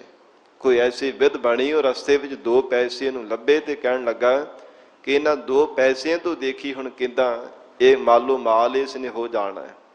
ਭਾਵ ਇਹ ਹੈ ਇਹਦਾ ਸਾਧ ਸੰਗਤ ਜੀ ਸਾਖੀ ਦਾ ਕਿ ਕਰਮਾਂ ਤੋਂ ਬਿਨਾਂ ਕੋਈ ਦਾਤ ਨਹੀਂ ਮਿਲਦੀ। 2 ਪੈਸੇ ਦਿੱਤੇ ਤੇ ਜਾ ਕਰਕੇ ਬਾਜ਼ਾਰ ਦੇ ਵਿੱਚ ਜਦੋਂ ਮੱਛੀ ਉਹਨੇ ਖਰੀਦ ਕਰਕੇ ਲਿਆਂਦੀ ਕਿ ਮੱਛੀ ਖਰੀਦ ਕੇ ਲਿਆਉਣਾ, ਪਰਿਵਾਰ ਦਾ ਗੁਜ਼ਾਰਾ ਹੋ ਜਾਊਗਾ। ਆ ਕਰਕੇ ਜਦੋਂ ਮੱਛੀ ਉਹਨੂੰ ਕੱਟਿਆ, ਉਹਦੇ ਵਿੱਚ ਉਹ ਲਾਲ ਨਿਕਲ ਆਇਆ ਜਿਹੜਾ ਮੱਛੀ ਨੇ ਨਿਗਲਿਆ ਸੀਗਾ। ਦੇਖੋ ਜਦੋਂ ਕਰਮ ਆਉਂਦੇ ਆ ਨਾ, ਕਰਮ ਜਾਗਦੇ ਆ, ਕੋਈ ਵਿਧ ਬਣ ਜਾਂਦੀ ਹੈ। 2 ਪੈਸਿਆਂ ਤੋਂ ਫਿਰ ਉਹ ਮੱਛੀ ਲੈ ਕੇ ਆਇਆ, ਉਹਨੂੰ ਕੱਟਣ ਲੱਗਾ ਤੇ ਫਿਰ ਉਹਦੇ ਵਿੱਚੋਂ ਲਾਲ ਨਿਕਲਿਆ ਤੇ ਬੜਾ ਖੁਸ਼ ਹੋਇਆ, ਕਹਿੰਦਾ ਲੱਭ ਪਿਆ ਮੇਰਾ ਲਾਲ ਜਿਹੜਾ ਸੀ ਲੱਭ ਪਿਆ। ਤੇ ਸਾਧ ਸੰਗਤ ਗਵਾਂਢਣ ਨੇ ਡਰਦੇ ਮਾਰਿਆ ਹੀ ਜਦੋਂ ਆਵਾਜ਼ ਕਰਨੀ ਪਈ ਨਾ ਕਿ ਲੱਗਦਾ ਇਹਨੂੰ ਲੱਭ ਪਿਆ ਜਿਹੜਾ ਤਾਨੇ ਦਾ ਗਵਾਚਾ ਸੀ, ਇਹਨੂੰ ਪਤਾ ਲੱਗ ਗਿਆ। ਤੇ ਉਹਨੇ ਸਹਿਦੇ ਦੇ ਆ ਕੇ ਕੰਨ ਦੇ ਉੱਪਰ ਉਹਦੇ ਘਰ ਫਿਰ ਉਹ ਥੈਲੀ ਸੁੱਟ ਦਿੱਤੀ, ਕਿਤੇ ਮੈਨੂੰ ਪੁਲਿਸ ਦੇ ਕੋਲ ਨਾ ਫੜਾ ਦੇਵੇ। ਉਹ ਪੈਸੇ ਵੀ ਲੱਭ ਪਏ, ਲਾਲ ਵੀ ਆ ਗਿਆ, ਥੈਲੀ ਵੀ ਆ ਗਈ। ਤੇ ਫਿਰ ਮੱਛੀ ਰਿੰਨਣ ਦੇ ਵਾਸਤੇ ਜਦੋਂ ਜੰਗਲ ਵਿੱਚ ਗਿਆ ਨਾ, ਉੱਚੇ ਥਾਂ ਤੇ ਪਿੱਪਲ ਦੇ ਵਿੱਚ ਦੇਖਿਆ ਸਾਧ ਸੰਗਤ ਜਦੋਂ ਸੁੱਕੀਆਂ ਲੱਕੜਾਂ ਕੁਝ ਨਾਲ ਸਾਨੂੰ ਕੱਟਣ ਵਾਸਤੇ ਉੱਪਰ ਗਿਆ, ਤੇ ਆਲਣੇ ਦੇ ਵਿੱਚ ਹੀਰਿਆਂ ਵਾਲਾ ਹਾਰ ਵੀ ਉੱਥੇ ਉਹਨੂੰ ਮਿਲ ਗਿਆ ਜਦੋਂ ਵਿਧ ਬਣਦੀ ਹੈ। ਸੋ ਇਸ ਪ੍ਰਕਾਰ ਮਹਾਰਾਜ ਸੱਚੇ ਪਾਤਸ਼ਾਹ ਹਜੂਰ ਕਹਿੰਦੇ ਹਨ ਜੇਤੀ ਸਿਰਠ ਉਪਾਈ ਵੇਖਾ ਵਿਣ ਕਰਮਾਂ ਕੇ ਮਿਲੈ ਲਈ। ਬਿਨਾਂ ਕਰਮਾਂ ਤੋਂ ਕਿਸੇ ਨੂੰ ਦਾਤ ਨਹੀਂ ਮਿਲਦੀ। ਹਜੂਰ ਨੇ ਬਚਨ ਕੀਤੇ ਭਾਵੇਂ ਜਿਤਨੀ ਮਰਜ਼ੀ ਭੱਜ ਦੌੜ ਕਰਕੇ ਦੇਖ ਲਵੇ, ਬਿਨ ਕਰਮਾਂ ਕਿਛ ਪਾਈਆ ਨਾਹੀ ਜੇ ਬਹੁ ਤੇਰਾ ਧਾਵੈ। ਪਰ ਬਿਨਾਂ ਕਰਮਾਂ ਤੋਂ ਸਾਧ ਸੰਗਤ ਜੀ ਕੋਈ ਦਾਤ ਨਹੀਂ ਜੀਵ ਨੂੰ ਪ੍ਰਾਪਤ ਹੋ ਸਕਦੀ। ਸੋ ਇਸ ਲਈ ਸਤਿਗੁਰੂ ਨਾਨਕ ਦੇਵ ਸਾਹਿਬ ਮਹਾਰਾਜ ਕਹਿੰਦੇ ਹੈ ਸਿੱਧੋ ਬਿਨਾਂ ਕਰਮਾਂ ਤੋਂ ਕਦੇ ਕੋਈ ਦਾਤ ਨਹੀਂ ਪ੍ਰਾਪਤ ਹੋਣਾ ਕਰਦੀ। ਮਤ ਵਿੱਚ ਰਤਨ ਜਵਾਹਰ ਮਾਣਿਕ। ਮਹਾਰਾਜ ਸੱਚੇ ਪਾਤਸ਼ਾਹ ਕਹਿੰਦੇ ਹਨ ਜੀਵ ਦੀ ਮਤ ਦੇ ਵਿੱਚ ਹੀ ਜਵਾਹਰ ਮਾਣਿਕ ਰਤਨ ਆਦਿਕ ਵਡਮੁੱਲੇ ਪਦਾਰਥ ਹਨ। ਜੇ ਇੱਕ ਗੁਰ ਕੀ ਸਿੱਖ। ਪਰ ਉਹ ਤਾਂ ਪ੍ਰਾਪਤ ਹੁੰਦੇ ਆ ਜੇ ਸਤਿਗੁਰੂ ਜੀ ਦੀ ਇੱਕ ਸਿੱਖਿਆ ਸੁਣ ਲਵੇ ਤਾਂ। ਸਤਿਗੁਰਾਂ ਦੀ ਸਿੱਖਿਆ ਸੁਣ ਕੇ ਹਿਰਦੇ ਅੰਦਰ ਧਾਰਨ ਕਰ ਲਵੇ ਤਾਂ ਮਤ ਦੇ ਵਿੱਚੋਂ ਹੀਰੇ ਜਵਾਹਰਾਤ ਰਤਨ ਆਦਿਕ ਜੋ ਮਾਣਕ ਹਨ ਇਹ ਵਡਮੁੱਲੇ ਪਦਾਰਥਾਂ ਦੀ ਪ੍ਰਾਪਤੀ ਹੋ ਜਾਂਦੀ ਹੈ। ਤੇ ਸਾਧ ਸੰਗਤ ਜੀ ਜੇਕਰ ਕੋਈ ਸਿੱਖਿਆ ਸੁਣੇ ਹੀ ਨਾ, ਜਿਵੇਂ ਇੱਕ ਲੱਕੜਹਾਰਾ ਸੀ ਨਾ, ਮੂਰਖ ਲੱਕੜਹਾਰੇ ਦੀ ਇੱਕ ਬੜੀ ਇਹ ਪ੍ਰਚਲਿਤ ਸਾਧ ਸੰਗਤ ਜੀ ਕਹਾਵਤ ਹੈ। ਉਹ ਰਸਤੇ ਵਿੱਚੋਂ ਲੰਘਦਾ ਪਿਆ ਸੀਗਾ ਤੇ ਜਿਹੜੇ ਹੀਰੇ ਸਨ ਰਸਤੇ ਵਿੱਚ ਬਹੁਤ ਸਾਰੇ ਹੀਰੇ ਖਿਲਰੇ ਹੋਏ ਤੇ ਮਨ ਵਿੱਚ ਕਹਿਣ ਲੱਗਾ ਕਿ ਮੈਂ ਸੂਰਮਿਆਂ ਦੀ ਤਰ੍ਹਾਂ ਤੁਰ ਕੇ ਵੇਖਾਂ ਭਲਾ। ਅੱਖਾਂ ਤੇ ਪੱਟੀ ਬੰਨ ਲਈ ਸੀ ਤੇ ਕਹਿੰਦਾ ਕਿ ਆ ਪਤਾ ਨਹੀਂ ਮੇਰੇ ਪੈਰਾਂ ਵਿੱਚ ਰੋੜ ਜੇ ਬੜੇ ਰੜਕਦੇ ਪਏ ਆ, ਅੱਖਾਂ ਤੇ ਪੱਟੀ ਬੰਨ ਕੇ ਤੁਰਿਆ ਜਾਂਦਾ। ਹੀਰਿਆਂ ਨੂੰ ਰੋੜਾਂ ਦੀ ਤਰ੍ਹਾਂ ਜਾਣ ਕਰਕੇ ਉਵੇਂ ਹੀ ਗਵਾ ਲਿਆ ਸੀ। ਇਵੇਂ ਮਹਾਰਾਜ ਸੱਚੇ ਪਾਤਸ਼ਾਹ ਹਜੂਰ ਨੇ ਫਰਮਾਨ ਕੀਤਾ ਜਿਹੜਾ ਅੰਨਾ ਜੀਵ ਹੈ ਨਾ ਵਿਚਾਰ ਗਿਆਨ ਰੂਪੀ ਨੇਤਰਾਂ ਤੋਂ ਹੀਣਾ ਹੋਣ ਕਰਕੇ ਅੰਨਾ ਹੈ, ਉਸ ਨੂੰ ਇਹ ਵਡਮੁੱਲੇ ਜਿਹੜੇ ਸ਼ੁਭ ਗੁਣ ਹਨ, ਅਮੋਲਕ ਜਿਹੜੇ ਸ਼ੁਭ ਗੁਣਾ ਰੂਪੀ ਪਦਾਰਥ ਹਨ ਇਹ ਨਜ਼ਰ ਨਹੀਂ ਆਉਂਦੇ ਜਿੰਨੀ ਦੇਰ ਤੱਕ ਸਤਿਗੁਰੂ ਜੀ ਦੀ ਸਿੱਖਿਆ ਨਹੀਂ ਸੁਣਦਾ। ਮਹਾਰਾਜ ਸੱਚੇ ਪਾਤਸ਼ਾਹ ਹਜੂਰ ਨੇ ਭਗਤ ਰਸਨਾ ਦੁਆਰਾ ਫਰਮਾਨ ਕੀਤਾ, ਕਹਿੰਦੇ ਹਨ ਅੰਧਾ ਨਿਕਸਿਓ ਆਏ। ਜਿਹੜਾ ਅੰਧਾ ਜੀਵ ਇਸੇ ਤਰ੍ਹਾਂ ਰਸਤਾ ਲੰਘਦਾ ਲੰਘਦਾ ਆ ਹੀ ਜਾਂਦਾ। ਜੋਤ ਬਿਨਾ ਜਗਦੀਸ਼ ਕੀ ਜਗਤ ਉਲੰਘੇ ਜਾਏ। ਕਿ ਵਾਹਿਗੁਰੂ ਦੀ ਜਿਹੜੀ ਸਾਧ ਸੰਗਤ ਜੀ ਆਤਮਾ ਨੂੰ ਪ੍ਰਕਾਸ਼ਣ ਵਾਲੀ ਜਿਹੜੀ ਪ੍ਰਕਾਸ਼ ਸਰੂਪ ਆਤਮਾ ਹੈ, ਬੁੱਧ ਦੇ ਅੰਦਰ ਆਤਮ ਵਿਸ਼ੈਣੀ ਬੁੱਧ ਜੋ ਪ੍ਰਕਾਸ਼ ਕਰਨ ਵਾਲੀ ਹੈ, ਸਤਿਗੁਰੂ ਜੀ ਦੀ ਸੱਚੀ ਸਿੱਖਿਆ ਹੈ। ਇਹ ਸਿੱਖਿਆ ਨੂੰ ਧਾਰਨ ਕੀਤੇ ਬਿਨਾ ਜਿਹੜਾ ਅਗਿਆਨੀ ਅੰਨਾ ਜੀਵ ਇਸੇ ਤਰ੍ਹਾਂ ਹੀ ਲੰਘਦਾ ਆ ਜਾਂਦਾ, ਆਪਣਾ ਜੀਵਨ ਦੀ ਜਿਹੜੀ ਯਾਤਰਾ ਹੈ ਅਜਾਈ ਹੀ ਗਵਾ ਲੈਂਦਾ ਹੈ। ਕੋਈ ਸ਼ੁਭ ਗੁਣਾ ਰੂਪੀ ਪਦਾਰਥਾਂ ਨੂੰ ਪ੍ਰਾਪਤ ਨਹੀਂ ਕਰ ਸਕਦਾ। ਸੋ ਇਸ ਲਈ ਮਹਾਰਾਜ ਸੱਚੇ ਪਾਤਸ਼ਾਹ ਕਹਿੰਦੇ ਹਨ ਜੇ ਇੱਕ ਗੁਰ ਕੀ ਸਿੱਖ ਸੁਣੀ, ਇੱਕ ਸਤਿਗੁਰੂ ਜੀ ਦੀ ਸਿੱਖਿਆ ਕੋਈ ਸੁਣ ਲਵੇ ਤੇ ਸਾਧ ਸੰਗਤ ਜੀ ਜਿਹੜੇ ਸ਼ੁਭ ਗੁਣ ਹਨ ਇਹਨਾਂ ਦੀ ਪ੍ਰਾਪਤੀ ਹੋ ਜਾਂਦੀ ਹੈ। ਗੁਰਾ ਇੱਕ ਦੇਹ ਬੁਝਾਈ। ਮਹਾਰਾਜ ਸੱਚੇ ਪਾਤਸ਼ਾਹ ਧੰਨ ਸਤਿਗੁਰੂ ਨਾਨਕ ਦੇਵ ਸਾਹਿਬ ਜੀ ਕਹਿੰਦੇ ਹਨ ਪੂਰੇ ਸਤਿਗੁਰੂ ਪਰਮੇਸ਼ਰ ਅਕਾਲ ਪੁਰਖ ਵਾਹਿਗੁਰੂ ਗੁਰੂ ਨੇ ਸਾਨੂੰ ਇਹ ਗੱਲ ਬੁਝਾ ਦੇਣਾ ਕੀਤੀ, ਸਮਝਾ ਦਿੱਤੀ ਹੈ। ਸਭਨਾ ਜੀਆ ਕਾ ਇੱਕ ਦਾਤਾ। ਕਿ ਸਭ ਜੀਵਾਂ ਦਾ ਦਾਤਾ ਇੱਕ ਪਰਮੇਸ਼ਰ ਹੈ। ਸੋ ਮੈਂ ਵਿਸਰ ਨਾ ਜਾਈ। ਉਹ ਸਾਨੂੰ ਵਿਸਰਦਾ ਨਹੀਂ ਹੈ ਕਦਾ ਚਿਤ ਵੀ, ਕਦੇ ਵੀ ਉਹ ਪਰਮੇਸ਼ਰ ਸਾਡੇ ਹਿਰਦਿਓਂ ਵਿਸਰਦਾ ਨਹੀਂ। ਇਹ ਪੂਰੇ ਸਤਿਗੁਰੂ ਜੀ ਨੇ ਸਾਨੂੰ ਗੱਲ ਬੁਝਾ ਦਿੱਤੀ ਹੈ। ਸੋ ਇਸ ਪ੍ਰਕਾਰ ਸਤਿਗੁਰੂ ਜੀ ਨੇ ਸਿੱਧਾਂ ਦੇ ਪ੍ਰਤੀ ਇਹ ਉਚਾਰਨ ਕੀਤਾ ਤੇ ਫਿਰ ਮਹਾਰਾਜ ਸੱਚੇ ਪਾਤਸ਼ਾਹ ਜੀ ਨੂੰ ਸਿੱਧ ਨਮਸਕਾਰਾਂ ਕਰਦੇ ਨੇ।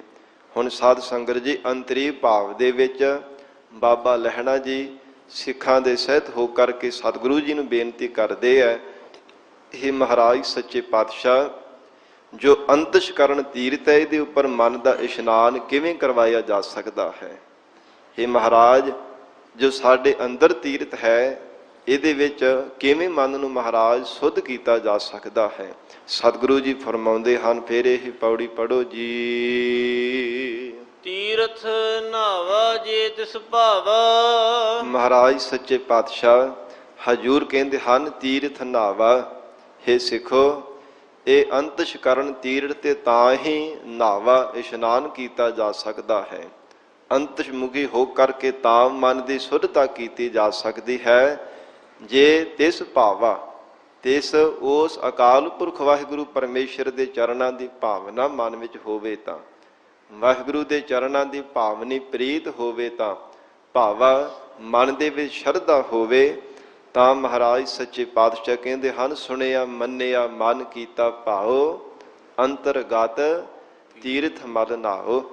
ਇਹ ਸਾਧ ਸੰਗਤ ਜੀ ਜਿਹੜੇ ਸ਼ਰਵਣ ਮੰਨਣ ਨਿਰਧਿਆਸਨ ਜਿਹੜੇ ਇਹ ਸਾਧਨ ਹਨ, ਇਹਨਾਂ ਸਾਧਨਾਂ ਦੁਆਰਾ ਤਾਂ ਫਿਰ ਅੰਤਸ਼ਕਰਨ ਤੇ ਇਸ਼ਨਾਨ ਕੀਤਾ ਜਾ ਸਕਦਾ ਹੈ।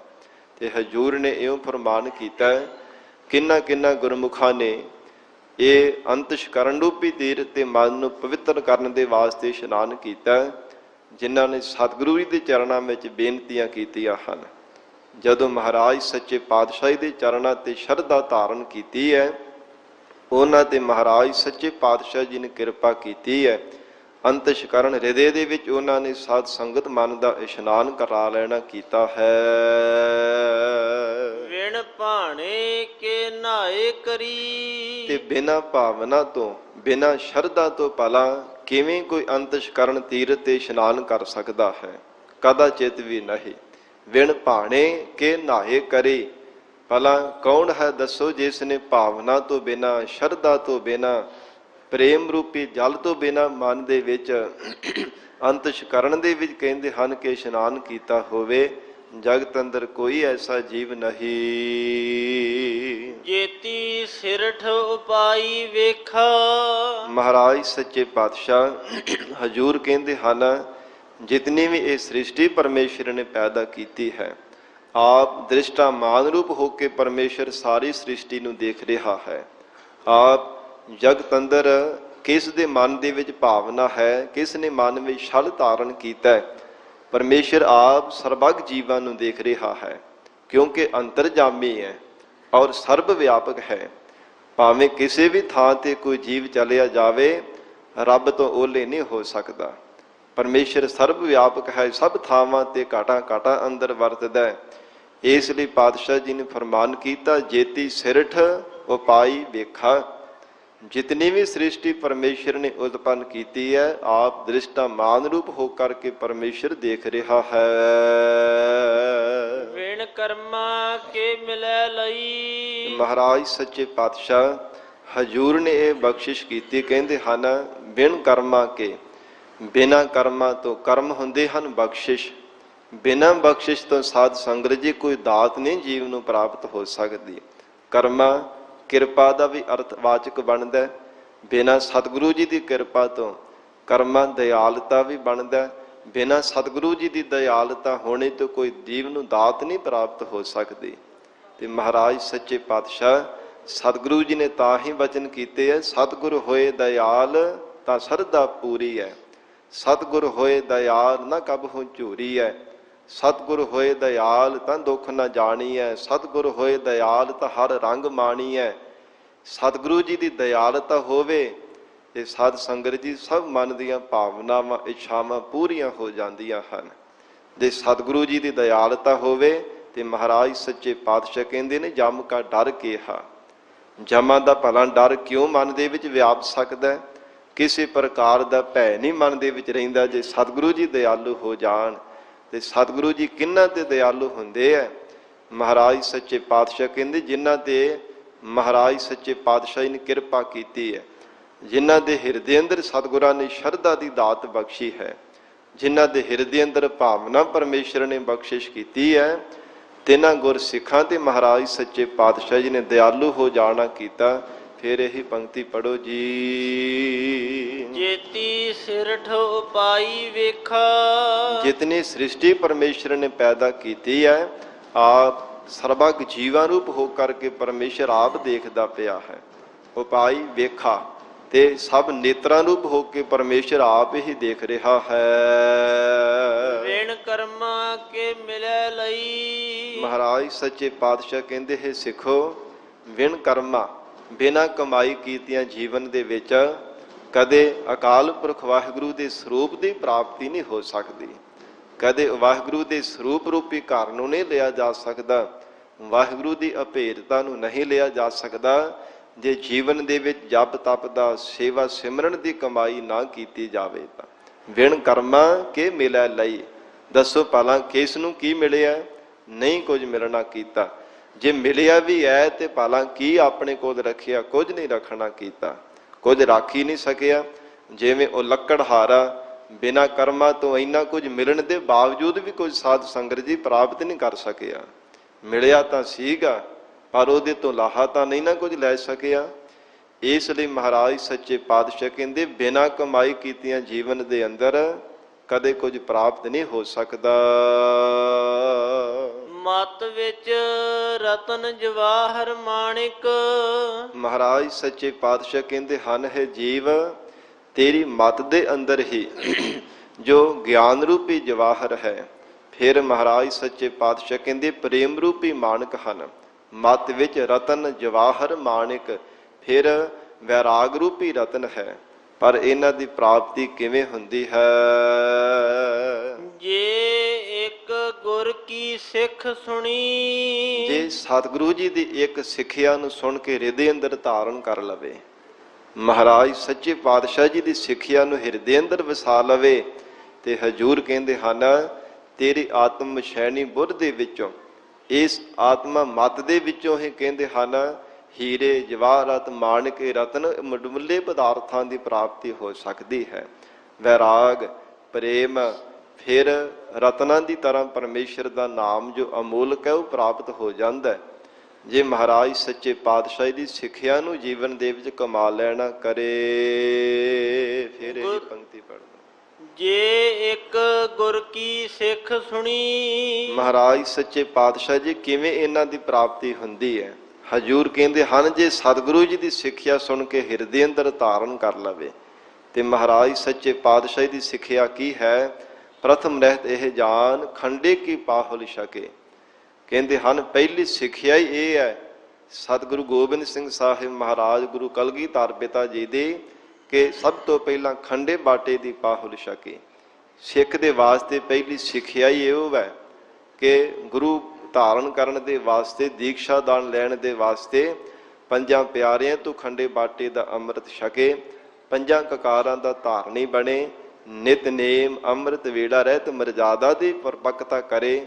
ਜਿਵੇਂ ਪੰਜ ਪਿਆਰੇ ਸਹਿਬਾਨ ਬਚਨ ਕਰਦੇ ਆ ਨਾ, ਰਹਿਤਨਾਮਿਆਂ ਵਿੱਚ ਬਚਨ ਆਉਂਦੇ ਆ ਕਿ ਪੁੰਨ ਮਿਲ ਪੰਜ ਹੋ ਰਹਿਤ ਜੋ ਭਾਖੇ ਤਾਂ ਕੋ ਦ੍ਰਿੜ ਕਰ ਮਨ ਮਹਿ ਰਾਖੇ। ਕਿ ਜਦੋਂ ਪੰਜ ਪਿਆਰੇ ਸਹਿਬਾਨ ਮਿਲ ਕਰਕੇ ਰਹਿਤ ਮਰਜ਼ਾਦਾ ਦ੍ਰਿੜ ਕਰਵਾਉਣ, ਉਸ ਨੂੰ ਹਿਰਦੇ ਅੰਦਰ ਧਾਰਨ ਕਰਕੇ ਰੱਖਣਾ ਕਰੇ, ਆਪਣੇ ਹਿਰਦੇ ਦੇ ਅੰਦਰ ਧਾਰਨ ਕਰਕੇ ਰੱਖੇ। ਕਿ ਮਹਾਰਾਜ ਸੱਚੇ ਪਾਤਸ਼ਾਹ ਇਹ ਸਤਿਗੁਰੂ ਜੀ ਨੇ ਸਾਨੂੰ ਜੀਵਨ ਦੇ ਕਰਤਾਰ ਕਰਨ ਦੇ ਵਾਸਤੇ ਉਪਦੇਸ਼ ਬਖਸ਼ਿਸ਼ ਕੀਤਾ ਹੈ। ਕਿਉਂਕਿ ਇਹ ਸਤਿਪੁਰਸ਼ਾਂ ਦੇ ਬਚਨ ਹਨ। ਪਹਿਲਾਂ ਰਹਿਤ ਮਰਜ਼ਾਦਾ ਹੀ ਜੀਵਨ ਦੇ ਅੰਦਰ ਧਾਰਨ ਕਰਨੀ ਪੈਂਦੀ ਹੈ। ਰਹਿਤ ਮਰਜ਼ਾਦਾ ਦੇ ਵਿੱਚੋਂ ਸਾਧ ਸੰਗਤ ਜੀ ਪ੍ਰੇਮ ਪੈਦਾ ਹੁੰਦਾ ਹੈ, ਤੇ ਪ੍ਰੇਮ ਦੇ ਵਿੱਚੋਂ ਗਿਆਨ ਪੈਦਾ ਹੁੰਦਾ ਹੈ। ਗਿਆਨ ਕਰਕੇ ਹੀ ਜੀਵ ਦੇ ਹਿਰਦੇ ਅੰਦਰ ਪ੍ਰਕਾਸ਼ ਹੋ ਜਾਂਦਾ ਹੈ।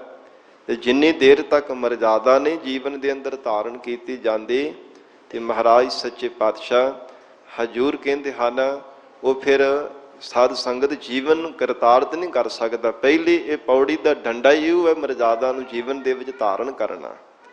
ਇਸ ਲਈ ਪਹਿਲਾਂ ਕਿਵੇਂ ਉੱਪਰਲੇ ਸਿਰੇ ਤੇ ਚੜ੍ਹ ਸਕਦਾ ਹੈ? ਜੇ ਸਾਧ ਸੰਗਤ ਜੀ ਪਹਿਲਾਂ ਹੀ ਪੌੜੀ ਤੇ ਡੰਡੇ ਨੂੰ ਧਾਰਨ ਨਾ ਕੀਤਾ ਤਾਂ। ਸੋ ਇਸ ਪ੍ਰਕਾਰ ਸਤਿਗੁਰੂ ਜੀ ਨੇ ਇਹ ਉਪਦੇਸ਼ ਬਖਸ਼ਿਸ਼ ਕੀਤਾ ਹੈ ਕਿ ਜਿਹੜੀ ਸਿੱਖਿਆ ਮਹਾਰਾਜ ਸੱਚੇ ਪਾਤਸ਼ਾਹ ਜੀ ਦੀ ਹੈ ਆਪਣੇ ਹਿਰਦੇ ਦੇ ਅੰਦਰ ਧਾਰਨ ਕਰਨਾ। ਇੱਕ ਸਿੱਖਿਆ ਵੀ ਆਪਣੇ ਜੀਵਨ ਦੇ ਵਿੱਚ ਕਮਾ ਲਵੇ ਤੇ ਸਾਧ ਸੰਗਤ ਜੀਵ ਜਿਹੜਾ ਜੀਵਨ ਹੈ ਨਾ ਅਮੋਲਕ ਮਿਲਿਆ ਹੋਇਆ ਸਫਲਾ ਹੋ ਸਕਦਾ ਹੈ ਜੇ ਇੱਕ ਵੀ ਸਿੱਖਿਆ ਮਹਾਰਾਜ ਸੱਚੇ ਪਾਤਸ਼ਾਹ ਦੀ ਧਾਰਨ ਕਰ ਲਵੇ। ਪਰ ਸਾਡਾ ਸੁਭਾਅ ਹੁੰਦਾ ਹੈ ਕਿ ਮਹਾਰਾਜ ਸੱਚੇ ਪਾਤਸ਼ਾਹ ਦੀ ਸਿੱਖਿਆ ਛੱਡ ਕੇ ਹੋਰ ਅਨਮਤੀਆਂ ਕੋਲ ਖੋਟੀ ਸਿੱਖਿਆ ਧਾਰਨ ਕਰਦੇ ਫਿਰਨਾ। ਇਹ ਸਿੱਖ ਦਾ ਸਾਧ ਸੰਗਤ ਜੀ ਵੈਸੇ ਕਰਮ ਤਾਂ ਨਹੀਂ ਹੈ ਕਿ ਹੋਰ ਅਨਮਤੀਆਂ ਕੋਲ ਖੋਟੀ ਸਿੱਖਿਆ ਧਾਰਨ ਕਰਦੇ ਫਿਰਨਾ। ਜਿਵੇਂ ਕਿ ਜੋਤਸ਼ੀਆਂ ਕੋਲ ਜਾ ਕਰਕੇ ਪੱਤਰੀਆਂ ਖਿਲਾਉਣੀਆਂ, ਹੱਥਾਂ ਦੀਆਂ ਰੇਖਾਵਾਂ ਦਿਖਾਉਣੀਆਂ, ਚੰਗੇ ਮਾੜੇ ਸ਼ਗਨਾਂ ਅਪਸ਼ਗਨਾਂ ਦੇ ਬਾਬਤ ਵਿਚਾਰ ਕਰਨੀ। ਮਹਾਰਾਜ ਸੱਚੇ ਪਾਤਸ਼ਾਹ ਕਹਿੰਦੇ ਕੋਈ ਸਿੱਖ ਦਾ ਕਰਮ ਥੋੜ੍ਹਾ। ਇਹ ਹੋਰ ਜਿਹੜੇ ਅਨਮਤੀਏ ਹਨ, ਹੋਰ ਮਤਾਂ ਵਾਲੇ, ਮਤਾਂ ਮਤਾਂਤਰਾਂ ਵਾਲੇ ਲੋਕ ਹੈ ਜਾਂ ਹੋਰ ਧਰਮਾਂ ਵਾਲੇ ਹਨ, ਉਹਨਾਂ ਦੇ ਵਾਸਤੇ ਖੁਸ਼ਾਮਦ ਹੈ, ਖੁਸ਼ੀ ਹੈ, ਉਹ ਕਰ ਸਕਦੇ ਹੈ। ਪਰ ਸਿੱਖ ਦਾ ਇਹ ਕੋਈ ਕਰਮ ਨਹੀਂ ਹੈ। ਜੋ ਸਿੱਖ ਦੀ ਮਰਜ਼ਾਦਾ ਹੈ, ਸਤਿਗੁਰੂ ਜੀ ਤੋਂ ਬਿਨਾ ਹੋਰ ਅਨਮਤੀਆਂ ਕੋਲ ਜਾ ਕਰਕੇ ਕਿਸੇ ਕੋਲ ਖੋਟੀ ਸਿੱਖਿਆ ਨੂੰ ਨਹੀਂ ਧਾਰਨ ਕਰਨਾ। ਜੇ ਸਿੱਖਿਆ ਧਾਰਨੀ ਹੈ ਤੇ ਸਤਿਗੁਰੂ ਜੀ ਦੀ ਧਾਰਨ ਕਰੇ, ਸਤਿਗੁਰੂ ਜੀ ਦੇ ਪਿਆਰ ਵਾਲੇ ਗੁਰਸਿੱਖਾਂ ਦੀ ਸਿੱਖਿਆ ਨੂੰ ਧਾਰਨ ਕਰੇ, ਜਿਨ੍ਹਾਂ ਨੇ ਸਤਿਗੁਰੂ ਜੀ ਦੀ ਸਿੱਖਿਆ ਜੀਵਨ ਦੇ ਵਿੱਚ ਕਮਾਈ ਹੈ। ਇਹ ਨਹੀਂ ਹੈ ਕਿ ਜਿਹੜੇ ਆਪ ਜਗਤ ਦੇ ਬੰਧਨਾਂ ਵਿੱਚ ਪਏ ਹੋਏ ਹੈ, ਆਪ ਸੰਸਾਰ ਦੀ ਭਟਕਣਾ ਵਿੱਚ ਪਏ ਹੋਏ ਹੈ, ਆਪ ਸਵੈ ਸਰੂਪ ਤੋਂ ਪ੍ਰਾਪਤੀ ਤੋਂ ਸਖਣੇ ਹਨ, ਉਹਨਾਂ ਦੇ ਕੋਲ ਜਾ ਕਰਕੇ ਆਸੀ ਵਿੱਚ ਭਟਕਣਾ ਵਿੱਚ ਪੈ ਜਾਈਏ, ਉਹਨਾਂ ਕੋਲ ਖੋਟੀ ਸਿੱਖਿਆ ਧਾਰਨ ਕਰਨਾ ਇਹ ਕੋਈ ਸਿੱਖ ਦਾ ਕਰਮ ਨਹੀਂ ਹੈ। ਤੇ ਭਾਈ ਗੁਰਦਾਸ ਸਾਹਿਬ ਜੀ ਨੇ ਸਾਧ ਸੰਗਤ ਦੇ ਬਚਨ ਕੀਤੇ ਹੈ, ਸਿੱਖ ਦਾ ਕਿੰਨਾ ਪਿਆਰ ਹੋਣਾ ਚਾਹੀਦਾ ਸਤਿਗੁਰੂ ਜੀ ਦੇ ਨਾਲ, ਗੁਰੂ ਕੀ ਸਿੱਖਿਆ ਨੂੰ ਕਮਾਉਣ ਦੇ ਵਿੱਚ। ਕਹਿੰਦੇ ਹਨ ਜਿਵੇਂ ਇੱਕ ਪਤੀ ਬ੍ਰਤਾ ਔਰਤ ਦਾ ਆਪਣੇ ਪਤੀ ਦੇ ਨਾਲ ਪਿਆਰ ਹੁੰਦਾ ਹੈ, ਆਪਣੇ ਪਤੀ ਤੋਂ ਬਿਨਾਂ ਸਭ ਜਗਤ ਨੂੰ ਨਾਰੀਆਂ ਦੀ ਤਰ੍ਹਾਂ, ਹੋਰ ਪੁਰਖਾਂ ਨੂੰ ਇਸਤਰੀ ਤਰ੍ਹਾਂ ਜਾਣਦੀ ਹੈ। ਕੇਵਲ ਆਪਣੇ ਪਤੀ ਦੇ ਉੱਪਰ ਹੀ ਭਰੋਸਾ ਹੁੰਦਾ, ਆਪਣੇ ਪਤੀ ਨੂੰ ਹੀ ਪੁਰਖ ਸਰੂਪ ਜਾਣਦੀ ਹੈ।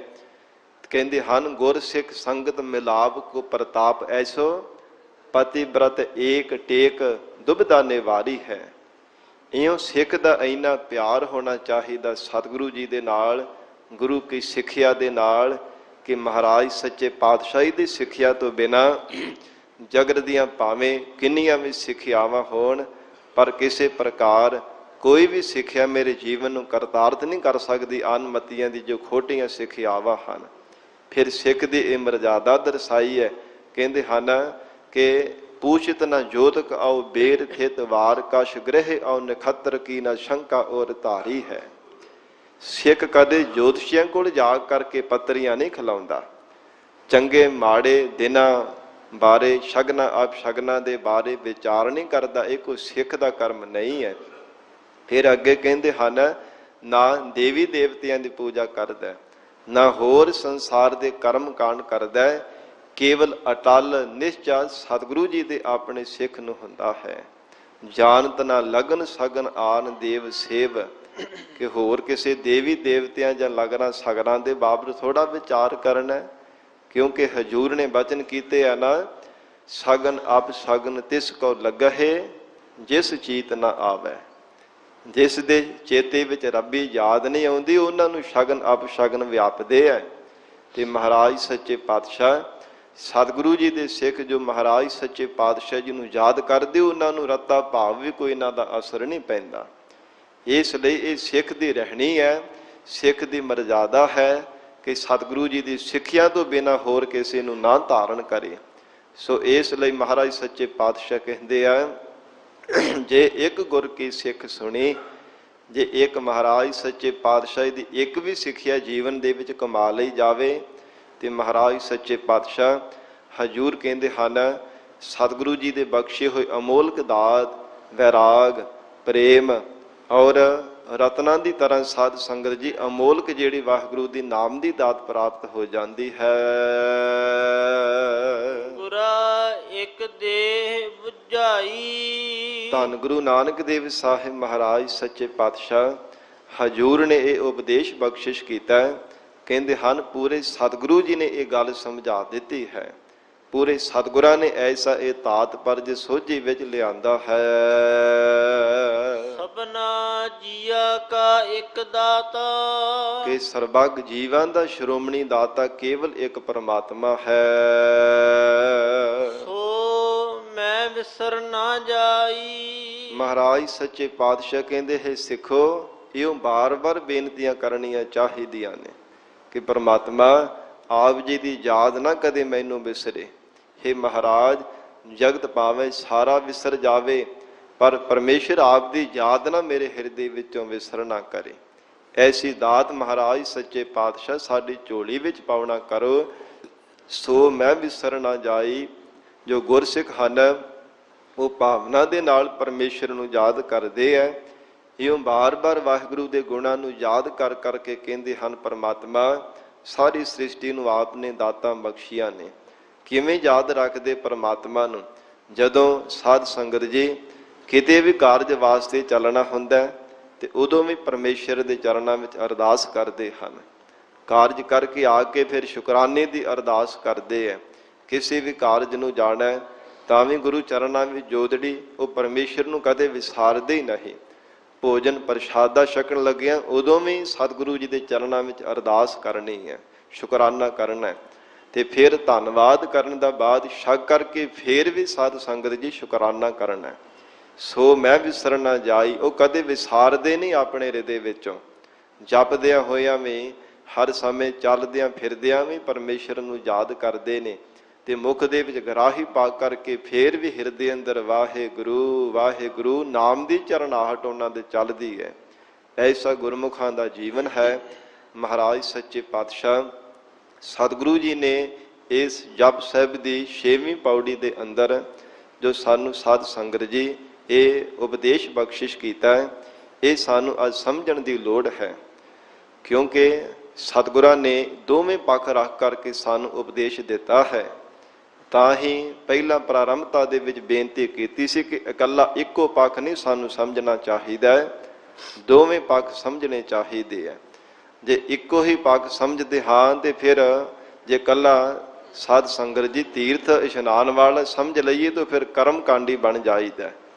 ਤੇ ਮਹਾਰਾਜ ਸੱਚੇ ਪਾਤਸ਼ਾਹ ਹਜੂਰ ਨੇ ਜਿਹੜਾ ਅੰਤਰਮੁਖੀ ਹੋ ਕਰਕੇ ਇਸ਼ਨਾਨ ਦਾ ਇਹ ਫਲਾਦੇਸ਼ ਬਖਸ਼ਿਆ ਹੈ, ਉਪਦੇਸ਼ ਦਿੱਤਾ ਹੈ। ਤੇ ਜੇ ਸਾਧ ਸੰਗਤ ਜੀ ਬਾਹਰੀ ਤੌਰ ਤੇ ਸ਼ੰਕਾਵਾਦੀ ਬਣੀ ਜਾਵਾਂਗੇ, ਸ਼ੰਕੇ ਕਰੀ ਜਾਵਾਂਗੇ, ਮਨ ਵਿੱਚ ਸ਼ਰਧਾ ਨਾ ਹੋਵੇਗੀ ਤੇ ਫੇਰ ਵੀ ਪੂਰਾ ਲਾਭ ਨਹੀਂ ਪ੍ਰਾਪਤ ਹੋਣ ਵਾਲਾ। ਜਿੱਥੇ ਹਜੂਰ ਨੇ ਵਰ ਬਖਸ਼ਿਸ਼ ਕੀਤੇ ਹੈ, ਫਲਾਦੇਸ਼ ਦਿੱਤਾ ਹੈ, ਉੱਥੇ ਸ਼ਰਧਾ ਭਾਵਨਾ ਵੀ ਸਾਨੂੰ ਪੂਰੀ ਰੱਖਣੀ ਚਾਹੀਦੀ ਹੈ। ਕਿਉਂਕਿ ਗੁਰੂ ਕੀ ਬਾਣੀ ਸਾਖ ਭਰ ਰਹੀ ਹੈ ਨਾ। ਮਹਾਰਾਜ ਸੱਚੇ ਪਾਤਸ਼ਾਹ ਬਾਰ-ਬਾਰ ਆਖ ਰਹੇ ਹੈ ਨਾ, ਰਾਮਦਾਸ ਸਰੋਵਰ ਨਾਤੇ ਸਭ ਲਾਥੇ ਪਾਪ ਕਮਾਤੇ। ਰਾਮਦਾਸ ਸਰੋਵਰ ਨਾਤੇ ਸਭ ਉਤਰੇ ਪਾਪ ਕਮਾਤੇ। ਕਿੰਨੇ ਵਚਨ ਉਚਾਰਨ ਕੀਤੇ ਹੈ ਸਤਿਗੁਰੂ ਜੀ ਨੇ ਗੁਰਬਾਣੀ ਵਿੱਚ। ਤੇ ਫਿਰ ਸਾਨੂੰ ਸ਼ੰਕਾਵਾਦੀ ਨਹੀਂ ਬਣਨਾ ਚਾਹੀਦਾ ਤੇ ਨਾਲ ਦੇ ਨਾਲ ਇਹ ਸਮਝਣਾ ਚਾਹੀਦਾ ਹੈ ਕਿ ਜੋ ਸਤਿਗੁਰਾਂ ਨੇ ਬਾਹਰੀ ਤੌਰ ਤੇ ਸਾਨੂੰ ਉਪਦੇਸ਼ ਦਿੱਤਾ ਹੈ ਉਹ ਇਸ ਪ੍ਰਕਾਰ ਸਮਝਣਾ ਚਾਹੀਦਾ ਹੈ। ਟੂਕ ਮਾਤਰ ਸੰਖੇਪ ਰੂਪ ਦੇ ਵਿੱਚ ਇੱਕ ਸਾਧ ਸੰਗਤ ਜੀ ਬੇਨਤੀ ਕਰਕੇ ਫਿਰ ਸਮਾਪਤੀ ਕਰ ਦੇਣੀ ਹੈ ਕਿ ਅੱਜ ਦਾ ਜੋ ਸਤਿਗੁਰੂ ਜੀ ਨੇ ਸਾਨੂੰ ਉਪਦੇਸ਼ ਬਖਸ਼ਿਸ਼ ਕੀਤਾ ਉਹਦੀ ਸਾਨੂੰ ਸਮਝ ਪੈ ਸਕੇ। ਬਾਹਰੀ ਤੌਰ ਤੇ ਅਸੀਂ ਵੀ ਸਾਧ ਸੰਗਤ ਜੀ ਤੀਰਥਾ ਯਾਤਰਾ ਵਾਸਤੇ ਜਾਂਦੇ ਹਾਂ ਔਰ ਇੱਥੇ ਹਜੂਰ ਸਾਹਿਬ ਦੀ ਧਰਤੀ ਤੇ ਵੀ ਤੀਰਥ ਯਾਤਰਾ ਹੀ ਹੈ। ਮਨ ਵਿੱਚ ਭਾਵਨਾ ਤਾਂ ਲੈ ਕੇ ਆਏ ਕਿ ਤੀਰਥ ਯਾਤਰਾ ਵਾਸਤੇ ਆਏ ਹਾਂ, ਪਰ ਸਾਧ ਸੰਗਤ ਜੀ ਸਫਲੀ ਤਾਂ ਹੀ ਹੋ ਸਕਦੀ ਹੈ ਨਾ ਜੇ ਮਨ ਦੇ ਵੀ ਸਤਿਗੁਰੂ ਦੇ ਚਰਨਾਂ ਦੀ ਪ੍ਰੀਤ ਹੋਵੇ। ਤਾਂ ਇੱਕ ਬੇਨਤੀ ਕਰਾਂ, ਕਾਂਸ਼ੀ ਦੇ ਵਿੱਚ ਸਾਧ ਸੰਗਤ ਜੀ ਜੋ ਭਗਤ ਤੁਲਸੀਦਾਸ ਜੀ ਹੋਏ ਉਹਨਾਂ ਦੇ ਜੀਵਨ ਦੀ ਗਾਥਾ ਆਉਂਦੀ ਹੈ। ਇੱਕ ਵਾਰ ਕਹਿੰਦੇ ਜਗਨਨਾਥਪੁਰੀ ਦੇ ਵਿੱਚ ਯਾਤਰਾ ਵਾਸਤੇ ਚਲੇ ਗਏ ਸਨ, ਤੀਰਥ ਯਾਤਰਾ ਦੇ ਲਈ। ਜਦੋਂ ਉੱਥੇ ਦੇਖਿਆ ਕਿ ਮੂਰਤੀਆਂ ਭਗਵਾਨ ਦੀਆਂ ਬੜੀਆਂ ਸਸਤੀਆਂ ਮਿਲਦੀਆਂ ਨੇ ਤੇ ਸਾਧ ਸੰਗਤ ਗਏ ਤੇ ਕਿੰਨੀਆਂ ਇਹ ਮੂਰਤੀਆਂ ਖਰੀਦ ਲਿਆਏ। ਭਾਵੇਂ ਭਗਵਾਨ ਦੀਆਂ ਮੂਰਤੀਆਂ ਖਰੀਦੀਆਂ ਤੇ ਹੋਰ ਵੀ ਚਿੱਤਰਕਾਰੀਆਂ ਉਹ ਖਰੀਦ ਕਰਕੇ ਲੈ ਆਏ। ਜਦੋਂ ਰਸਤੇ ਵਿੱਚ ਆ ਰਹੇ ਸਨ ਤੇ ਭਗਵਾਨ ਕਹਿੰਦੇ ਕਿ ਇੱਕ ਸਾਧੂ ਦਾ ਰੂਪ ਧਾਰਨ ਕਰਕੇ ਤੇ ਭਗਤ ਤੁਲਸੀਦਾਸ ਜੀ ਦੇ ਘਰ ਆਏ ਹੈ। ਆ ਕੇ ਪਰਿਵਾਰ ਨੂੰ, ਘਰ ਵਾਲਿਆਂ ਨੂੰ ਪੁੱਛਿਆ ਕਿ ਤੁਲਸੀਦਾਸ ਜੀ ਕਿੱਥੇ ਗਏ ਹੈ ਤੇ ਉਸ ਸਮੇਂ ਕਹਿਣ ਲੱਗੇ ਕਿ ਉਹ ਤਾਂ ਜਗਨਨਾਥਪੁਰੀ ਤੀਰਥ ਯਾਤਰਾ ਤੇ ਗਏ ਹਨ। ਕਹਿੰਦੇ ਨਹੀਂ, ਉਹ ਤਾਂ ਮੂਰਤੀਆਂ ਖਰੀਦਣ ਦੇ ਵਾਸਤੇ ਗਏ, ਸੌਦਾ ਖਰੀਦਣ ਵਾਸਤੇ ਗਏ ਹੈ, ਤੀਰਥ ਯਾਤਰਾ ਤੇ ਥੋੜਾ ਗਏ ਵੈ। ਜਦੋਂ ਇਹ ਆਖਿਆ ਤੇ ਘਰ ਆਏ ਤੇ ਅੱਗੋਂ ਆ ਕਰਕੇ ਪੁੱਛਿਆ ਪਰਿਵਾਰ ਨੂੰ ਕਿ ਪਿੱਛੋਂ ਕੋਈ ਮਿਲਣ ਵਾਸਤੇ ਤਾਂ ਨਹੀਂ ਸੀ ਸਾਨੂੰ ਆਇਆ। ਕਹਿੰਦੇ ਇੱਕ ਸਾਧੂ ਰੂਪ ਆਏ ਸਨ ਤੇ ਰੱਬ ਵਰਗਾ ਉਹਨਾਂ ਦੇ ਮਸਤਕ ਦੀ ਡੁੱਲ ਦਾ ਪ੍ਰਤਾਪ ਸੀਗਾ। ਉਹ ਸਾਧੂ ਨੇ ਆ ਕੇ ਆਪ ਜੀ ਦੇ ਬਾਬਤ ਪੁੱਛਿਆ ਤੇ ਅਸੀਂ ਕਿਹਾ ਤੀਰਥ ਯਾਤਰਾ ਤੇ ਗਏ ਨੇ ਭਗਤ ਜੀ।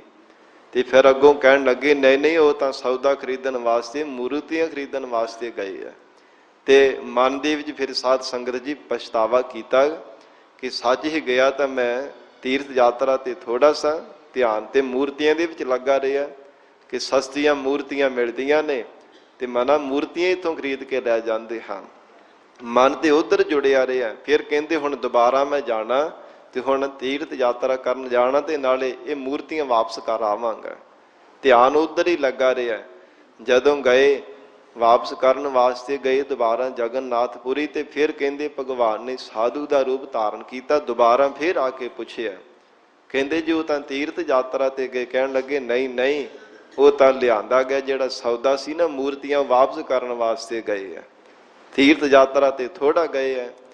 ਜਦੋਂ ਇਉਂ ਕਿਹਾ ਤੇ ਫਿਰ ਦੁਬਾਰਾ ਆ ਕੇ ਜਦੋਂ ਪਰਿਵਾਰ ਨੂੰ ਪੁੱਛਿਆ ਕਿ ਪਿੱਛੋਂ ਕੋਈ ਮਿਲਣ ਵਾਸਤੇ ਤਾਂ ਨਹੀਂ ਸੀ ਆਇਆ? ਕਹਿੰਦੇ ਆਇਆ ਸੀ ਸਾਧੂ ਰੂਪ। ਉਹ ਸਾਧੂ ਆਏ ਸਨ ਤੇ ਆ ਕੇ ਜਦੋਂ ਪੁੱਛਿਆ ਸੀ, ਕਿਹਾ ਕਿ ਤੀਰਥ ਯਾਤਰਾ ਵਾਸਤੇ ਗਏ। ਅੱਗੋਂ ਕਹਿਣ ਲੱਗੇ ਨਹੀਂ ਨਹੀਂ, ਉਹ ਤਾਂ ਮੂਰਤੀਆਂ ਵਾਪਸ ਕਰਨ ਵਾਸਤੇ ਗਏ ਹੈ। ਇਵੇਂ ਤੀਰਥ ਯਾਤਰਾ ਥੋੜਾ ਹੁੰਦੀ ਹੈ। ਤੇ ਮਨ ਦੇ ਵਿੱਚ ਫਿਰ ਸਾਧ ਸੰਗਤ ਜੀ ਬਹੁਤ ਪਛਤਾਵਾ ਕੀਤਾ।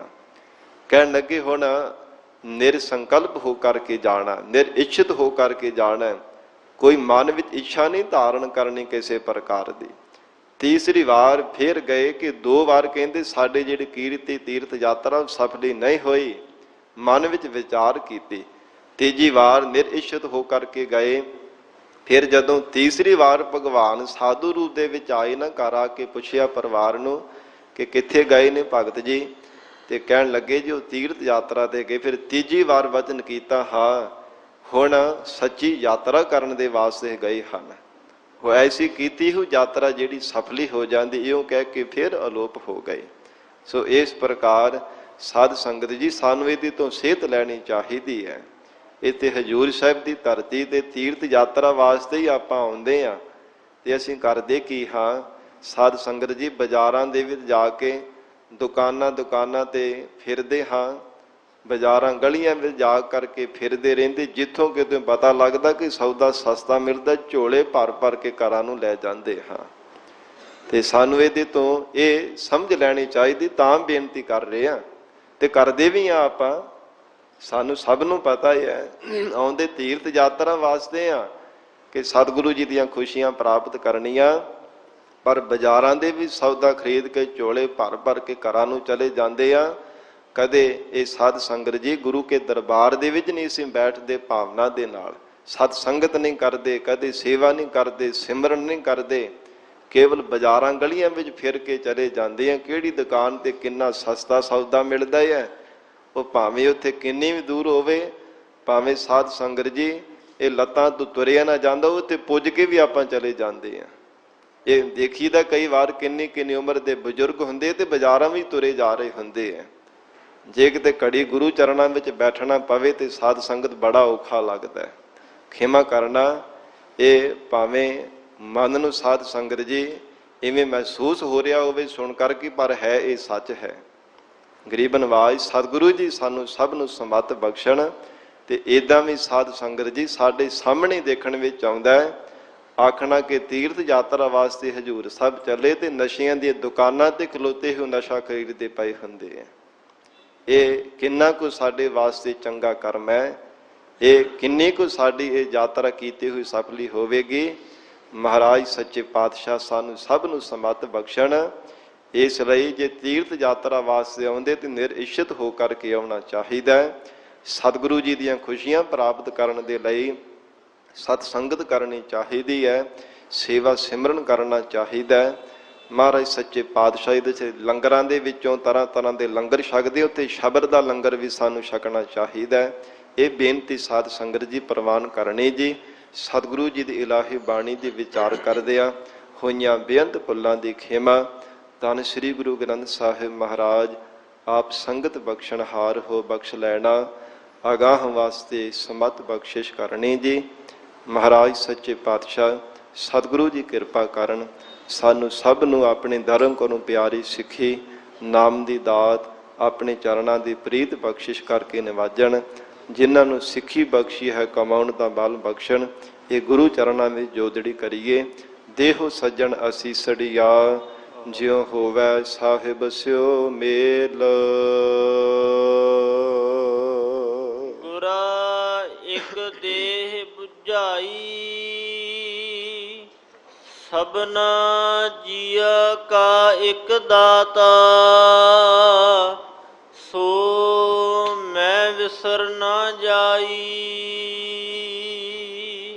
ਵਾਹਿਗੁਰੂ ਜੀ ਕਾ ਖਾਲਸਾ, ਵਾਹਿਗੁਰੂ ਜੀ ਕੀ ਫਤਿਹ।